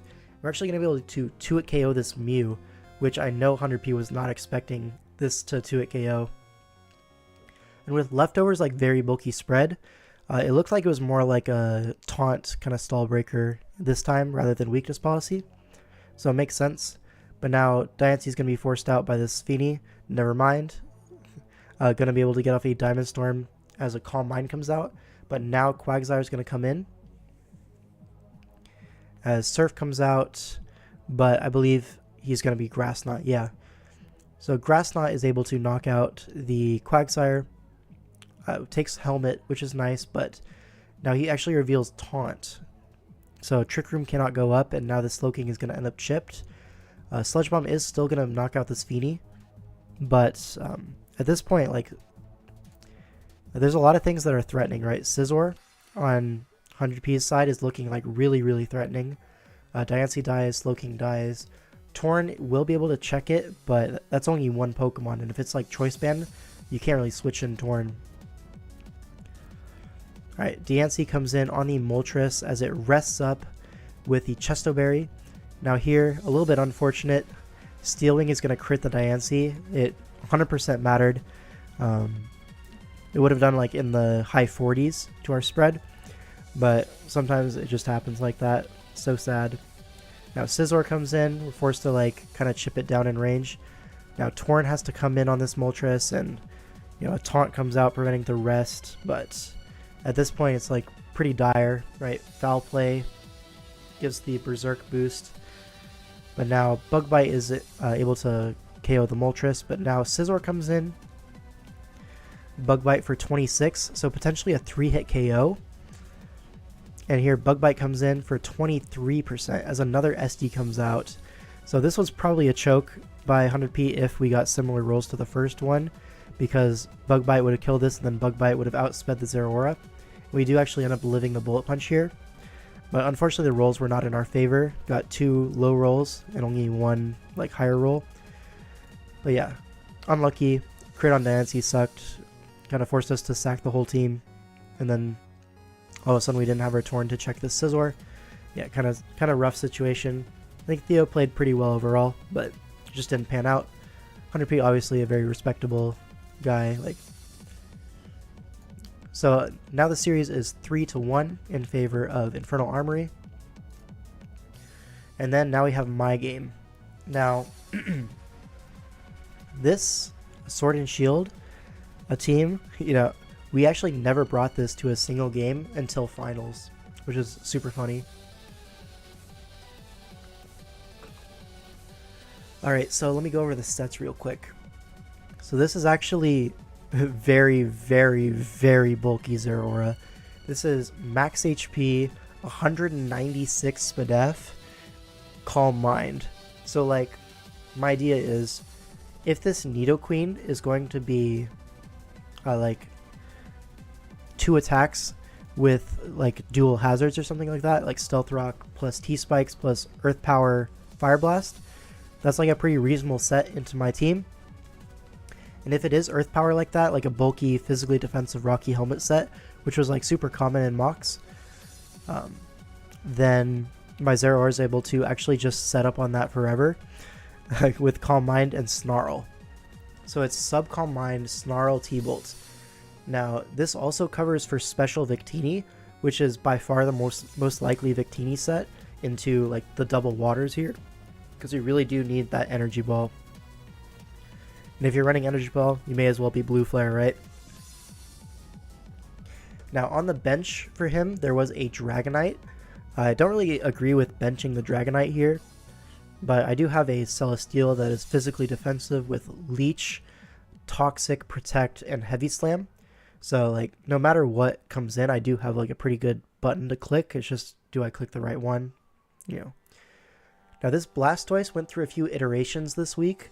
We started off with a sub leftovers Toxic Shell Smash Surf set with like a lot of SPDF, some decent speed with a timid nature, so it outspeeds +1 Victini and stuff like that. And the idea is you get it in on Milotic, you sub up, and then what do, right? Because Scald is not a 2-hit KO on the sub for that set. You're able to Toxic it, and then what are you supposed to do, right? The only things that come in, like, you just get +2 surfed, because after the Milo gets Toxic, I can just Shell Smash behind the sub, and even at -1, we EV'd it so that Surf plus Flip Turn does not break the sub. So like it's like super dire for them, especially with no Dragonite. That was surprising, because that's the only other water resist. But anyways, that's not the set that we actually ended up bringing. We actually ended up bringing Boots with a lot of SPDF, a little bit of special attack, very small amount of speed, still Shell Smash, but more so like a bulky roll that happens to have Shell Smash if I want it. It's Surf, Ice Beam, Toxic, not Toxic, Spin. So it was a Spin and Shell Smash with 2 attacks. I had a little bit of special attack, enough to KO like an offensive Coco after rocks. The speed was for Coco, so I'm not actually covering Scarfers with this speed, but I can cover Coco pretty easily. It's only like 20 EVs or something like that. And then yeah, so the idea is if my Swampert is able to Toxic the Milotic, then my Blastoise can go in, right? Or alternatively, if my Darmanitan is able to 2-hit KO the Milotic, because this is actually Adamant Choice Band, which is something that they've had brought versus this team before when Addison played, and for good reason, right? So Darmanitan is able to like low-key 2-hit KO everything on this team. And one thing to note is that there's no EQ resist, which is really important because the only thing stopping Darm really is like scouting the move and then pivoting to a resist, right? So in this case, you would Earthquake into Milo. It literally does 70% to max defense Milotic, and then you can go Dragonite, right? Or like a Stone Edge comes off and then you can go Nidoqueen. Something even funnier, by the way, is that Icicle Crash is a 3-hit KO on max defense Milotic, so you can always just stay in and fish for a flinch if you want. So that was super funny. But anyways, let's get back to the other sets. So Swampert is max special defense with Rindoberry, and this is going to be Rocks, EQ, Flip Turn, Toxic. Now the idea was something has to be benched for him. It's either going to be the Hatterene or the Scrafty in my eyes, right? Because I thought Dragonite was coming for sure, but he saw it differently. He didn't want the Dragonite. Hatterene is like not that great versus me, but it is annoying for trying to get rocks up, you know what I mean? Like I can't really click a rock safely until the hat is dead, and it's like not the easiest mon to KO necessarily, but like at the end of the day I have a Celesteela, like it's not going to end up really making too much progress versus me. It's just annoying. Like, more so stopping my progress rather than making progress of its own. But yeah, anyways, Scrafty, when I saw this team, I was pretty sure this was going to be Intimidate Fizdef, especially because there's no Earthquake resist, so that made sense in my head. But anyways, Whimsicott is going to be Life Orb Modest with Shadow Ball and Energy Ball as the 2 attacks. I figured that, once I reveal Life Orb Modest, even if they brought Dragonite, they're not going to want to go into it until I revealed all 4 moves, and I'm not going to reveal all 4 moves in this game, like almost ever. So my last 2 moves are Encore and Tailwind. Now I found in mocks that Tailwind plus CB Darm was like super powerful. Shout out to Addison for the idea, by the way. She helped me prep in finals. But yeah, so having that Tailwind option into CB Darm, it's like such a great emergency button into things like Flame Charge Victini and stuff like that. So yeah. And then Encore, I threw on actually because Swoobat is on the bench, and I didn't want Swoobat to Calm Mind in the face of like everything on my team, because my Darm is not Scarf, so it's actually slower, and then I can Snarl it for like -2, but Stored Power is one hell of a drug, you know what I mean? So like even if I'm able to do that, Stored Power is doing a lot. So I have Encore on there. Shadow Ball for Victini obviously also hits the hat quite well. And then Energy Ball, it should be able to 2-hit KO the Nidoqueen if it's like Fizdef. It could be a roll, maybe after Rocks, something like that. But it's a very strong Pokemon here. And I figured even if I drop Moonblast, the Scrafty is like not the biggest threat. I can deal with it in other ways, Anyways, let's look into the game. So a lead Swampert into Nidoqueen. This is good for me. I'm able to get off a free Earthquake because there's no resist. And here he reveals Citrus Berry and physically defensive. So it gets up the T-Spikes, but my Blastoise has Boots for this reason. I am able to go for the flip turn here as I go in Blastoise and just get my spin off. Right, this flip turn damage from Hat reveals it's actually like super physically defensive, so I know I'm not going to take too much damage from this Giga Drain. And now I can pivot into the Celesteela on the Nuzzle, so good click by him, but I'm really okay with this. Celesteela is like more so a dedicated check to the Dragonite, so I don't really care too much about it since the Dragonite is benched. Now Swampert is able to pivot in on the Blue Flare, and I am just going to keep flip turning because I don't want to set up rocks into the Hatterene. Now I go for the Earthquake actually, because I do want to like eventually start chipping down this Hatterene, and this is the most effective way to do it. I flip turn, and now Coco comes in. I figure by going Darmanitan here, I'm able to bluff a Choice Scarf, and I'm able to Earthquake here. And even if it does stay in, flip turn doing 18 literally reveals like max defense Coco or close to it. So I know that this Coco is not offensive. It's not going to do that much damage to me. If it stays in, it's just going to die to Earthquake. So that's a trade I'm willing to make at this point. And there's no Earthquake resist. If Milotic is the play that they choose to go for, it'll take 70% and it'll die the next turn, or he'll have to take another Earthquake on Scrafty the next turn. He goes for a Volt Switch. So now Scrafty comes in with Intimidate max defense. It is able to take this actually quite well, 41%. But now I just go Steela. It's no big deal. And this is Leftovers, and it's going to reveal Protect here. Yeah, so this is like a nice set in terms of like trying to recover back HP, because you do need to recover back HP if you want to hope to check the Darm. It was Heavy Slam into the Nidoqueen. Good chip. And now Milotic comes in on the Blastoise. So when Milotic is coming in on Blastoise pivot, like he knows the Blastoise is the most likely pivot in. If he's doubling Milotic, that means it has something for the Blastoise. And I've only revealed Spidef, like EVs, and Spin. So in his mind, I could very well have Toxic here. So what's he going to do? He's going to sub. And my Whimsicott does have Encore, so this is no big deal. And now I'm going to Shadow Ball because, as you can see, there's no Grass Resist outside of Victini. And Victini is like very bulky. So as you can see, Shadow Ball only does 39%. So that means he's like literally max HP or something like that. It could be like, no, it can't be Assault Vest, I don't think. Maybe it could be. Maybe it's offensive assault vest. But I think it's probably just boots max HP. Makes the most sense here. But anyways, Shadow Ball is going to be a 2-hit KO. I just go for it. Hatterene comes in, and then here I scout for the Custap Berry.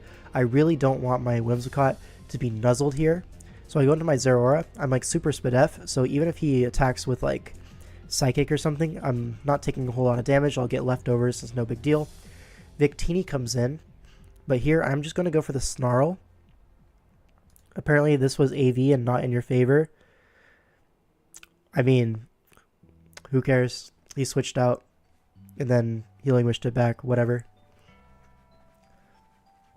If it did 39 the first time and he's at 38, then, yeah, I'm just going to click it again, you know? Anyways, Zeraora goes for Snarl on the Victini because I know he's special. I want to be able to decrease its special attack, and then also this hits Nidoqueen for a little bit of damage. This thing's very chipped at this point. Now I can just go Blastoise, it's pretty free. I can always spin on this Nidoqueen, it's like really no big deal. As he goes for Super Fang, this is a set that I saw so often in mocks. Super Fang, ground move, and then rocks plus toxic or toxic spikes, whichever one. But here, I probably should have just smashed here. I don't know why I didn't. It's like no drawback, right? Because I should be able to eat one from defensive Nidoqueen from this range. But here, I figured that, you know, I have Swampert, I have Whimsicott, I have Zeraora. He's probably not going to go for a Volt Switch into my 2 immunities. So I'm just going to stay and go for a Surf. I figured a Grass Knot was coming, and I probably eat a Grass Knot from physically defensive Koko, you know, because I am so Spadef. Yeah, I figured Grass Knot or Toxic was coming out, so that's why I made that play. Then here, this next turn, I'm just going to sack the Blastoise. It's all good. If the Nidoqueen gets T-Spikes up, then that's my fault, you know? Like, look at... It's at 19%. Like, you know what I mean? But here, Zeraora gets a Calm Mind opportunity. Now Scrafty comes in, protects as I go for a T-Bolt. Good play by him. But now I'm just going to T-Bolt again. The only thing that I really need in this endgame is Tailwind plus EQ at this point, because this Scrafty is being forced to check the Zeraora. Nothing else really wants to come in on me. So if I'm able to just like low-key 1v1 this Scrafty, then I get a Tailwind turn, and then Darmanitan will literally kill everything. Because if you look at it, Substitute Milotic, you only run Substitute if you had Speed EVs, because Blastoise could obviously creep that and go for Toxic, and you're like actively trying to get that matchup of Blastoise versus Milotic. So my theory is, right, this Milotic has to be like pretty decently fast, right, if you're wanting to sub up on Blastoise. So in that case, it probably isn't able to take an Earthquake from 88, because like even max defense is taking up to 70% from that. So like, you know what I mean? Plus I could potentially get up Rocks, and then at that point it's like all but guaranteed. But anyways, I ended up getting a Para full Para on a turn that they probably went for Drain Punch, but Knockoff was doing 32, which means Drain Punch is doing like, what, 27-ish? I'm at 68, you know. That's a 3-hit KO, and like, I definitely 2-hit KO from that range. Like, even if you get the Drain Punch recovery and leftovers, I don't think you heal out of the range of the next one. And here, Koko comes in, but I'm able to sub on this thing very freely as they go for Roost, but I'm just going to Calm Mind up on this thing. No big deal. And now here, Victini's in, but the electric terrain is up, so I'm able to 2-hit KO this with +2, and Blue Flare doesn't actually break my sub, which is very funny. Very bulky Zeraora, but that's just going to be the game, as there's nothing he can really do aside from hope for a Snarl miss or something like that, but it's not going to happen, and Zeraora's going to sweep this endgame. And now we're up 4-1, so we only need one more game to clinch the finals. Now the game after this was VGC, which we ended up losing in spectacular fashion, because Michael just had God Preppers, whatever. He played it very well, honestly. But anyways, we're not watching VGC in this video. We're going to watch Aster J versus iPro. Now, at this point in the series, we're up 4-2. Yeah, so if we lose out, then we go to tiebreak. But, you know, obviously Band Chasers are a scary team to face in tiebreak when they have, you know, people like Genius X, iPro, and 100p. Like, that top 3 is so scary. So, like, I figured, you know, we really do want to win the series now if we want to win the championship. So me and Aster and like Nick and a few other people, we were like grinding this matchup out like for a long time. And throughout the early parts of the week, mocks were going pretty well. But then on match day, Aster was doing some mocks and he was losing every single game, and like it wasn't even close. So like he was starting to lose confidence in the team. So we're like, let's like change a few items around, see if that like can make it feel better. You know, we have Charty Berry Crobat, which was an adjustment so that Diancie wasn't so free in the early game to just like click Diamond Storm and Stealth Rock and stuff like that. Because in the mock build that I made, I had Rocks Diancie plus Spikes Roserade, and it was really impossible for the Crobat to keep defogging those away. So I was able to get like the slow chip progress with the hazards throughout the whole game, and that was really tough for him to deal with. So the Charty Berry plus Steel Wing was a last minute addition that like kind of prevents the Diancie from really taking advantage of the Crobat as much. Yeah. Anyways, this is going to be physically defensive Mawile. It's like some physical defense, some attack, with Fire Fang, Sucker Punch, Play Rough, and Rocks. So again, a Rocks Mawile. And the reason why we have Rocks Mawile is because this Seismitoad is going to be Scarf. Now, it's actually faster than Coco, which is nice. And we have Ice Punch for the Zygarde. It's faster than Diancie, so after a little bit of chip, Earthquake is going to be knocking that out. Roserade, we can get a surprise KO on that potentially. And like, if you look at it, Earthquake is like pretty free for the most part. Only really Mesprit can come in on that, and that doesn't really appreciate taking a knockoff. We also have Poison Touch plus Poison Jab, so a 51% chance to poison anything if we decide to go for that route. But yeah, now this Infernape is going to be Shuca Berry, Will-O-Wisp, Flamethrower, HP Steel. This is designed to just kind of Will-O-Wisp the Zygarde, take 1,000 arrows with Shuca Berry, all's well. It's also a really nice Scizor check. And then Fire Punch is obviously going to be great into Roserade. And then HP Steel for Diancie, of course. Shuca Berry, we're able to eat a Earth Power. And there's no way you're going to be running Psychic into a Mawile team, so Earth Power was like pretty obvious. Yeah. And then this Bulu is going to be SD Rockium. The reason we're Rockium over Fight Z is because while Fight Z is stronger into Scizor, it's a little bit easier for him to like switch around and scout. Whereas Rock Z is able to knock out the Roserade or the Mesprit trying to scout the Z, which is nice. And then we're easy to take like a CB Scizor Bullet Punch from full, I think. Yeah, and then we have Sub on it to ease predictions, which is nice. And then Zygarde, this set is going to be DD Iapapa Berry. Pretty bulky. I think it's like 192 HP and a lot of SPDF. Aster got back just in time. Yeah, we're on the last game, man. Shout out. So, yeah, this is DD. I think we ended up on 1,000 arrows plus Outrage and Detail, right?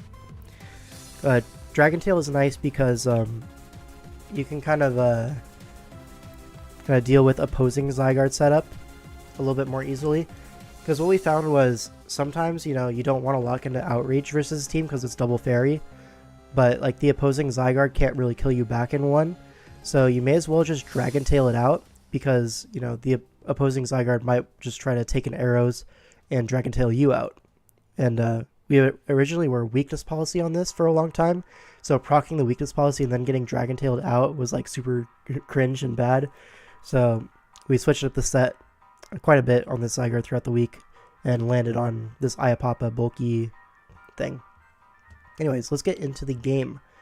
Bulu is our lead into Mesprit, going to SD here as they switch to Roserade.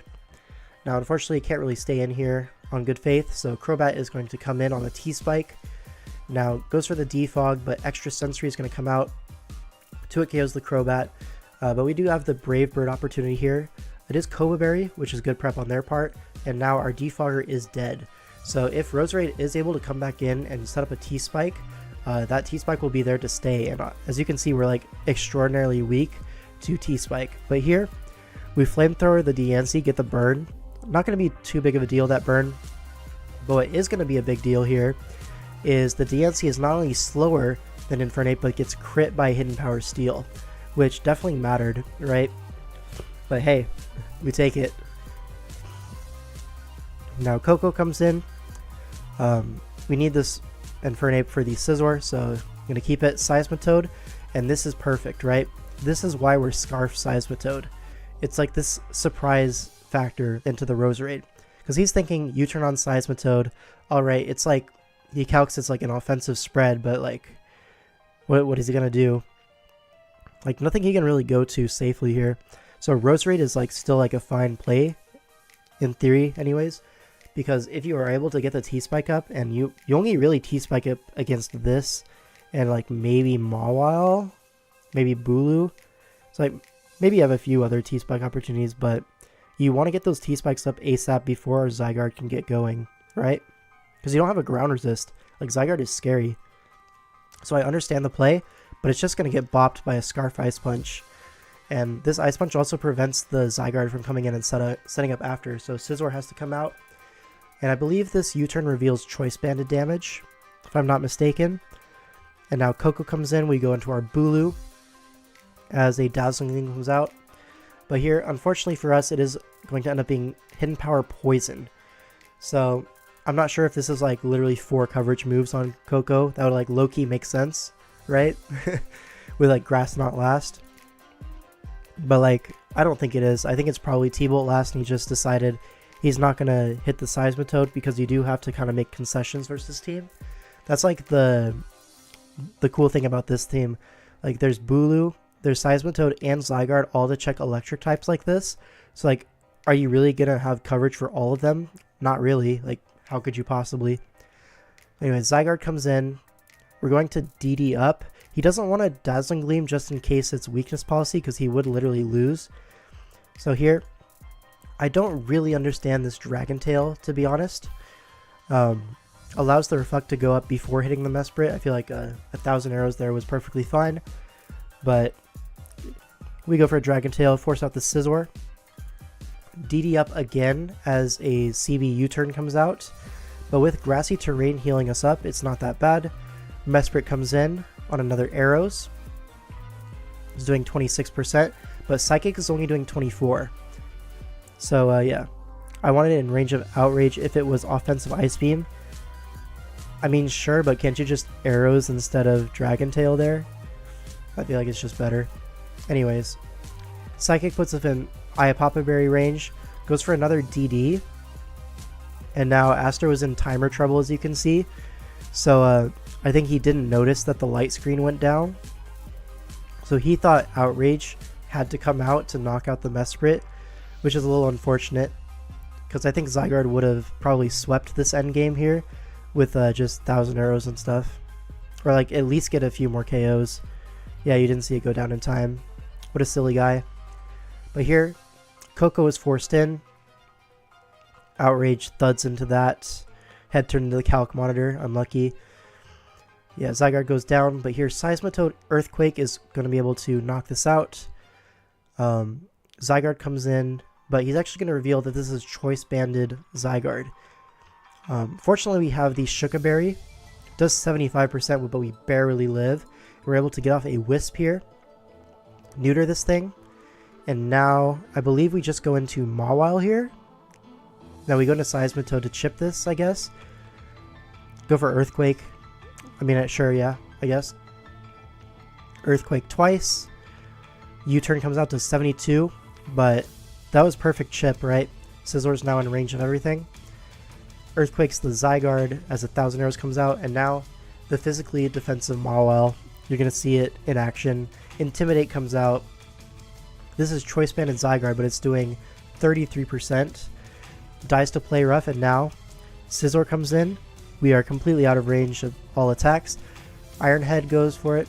55% gets the flinch, but it's choice banded, so now that it's not locked into Bullet Punch, we can go for a perfectly safe Sucker Punch, and we are the champions, my friend. Alright, so that is all of the playoff games. Shout out. Let me finish off my water.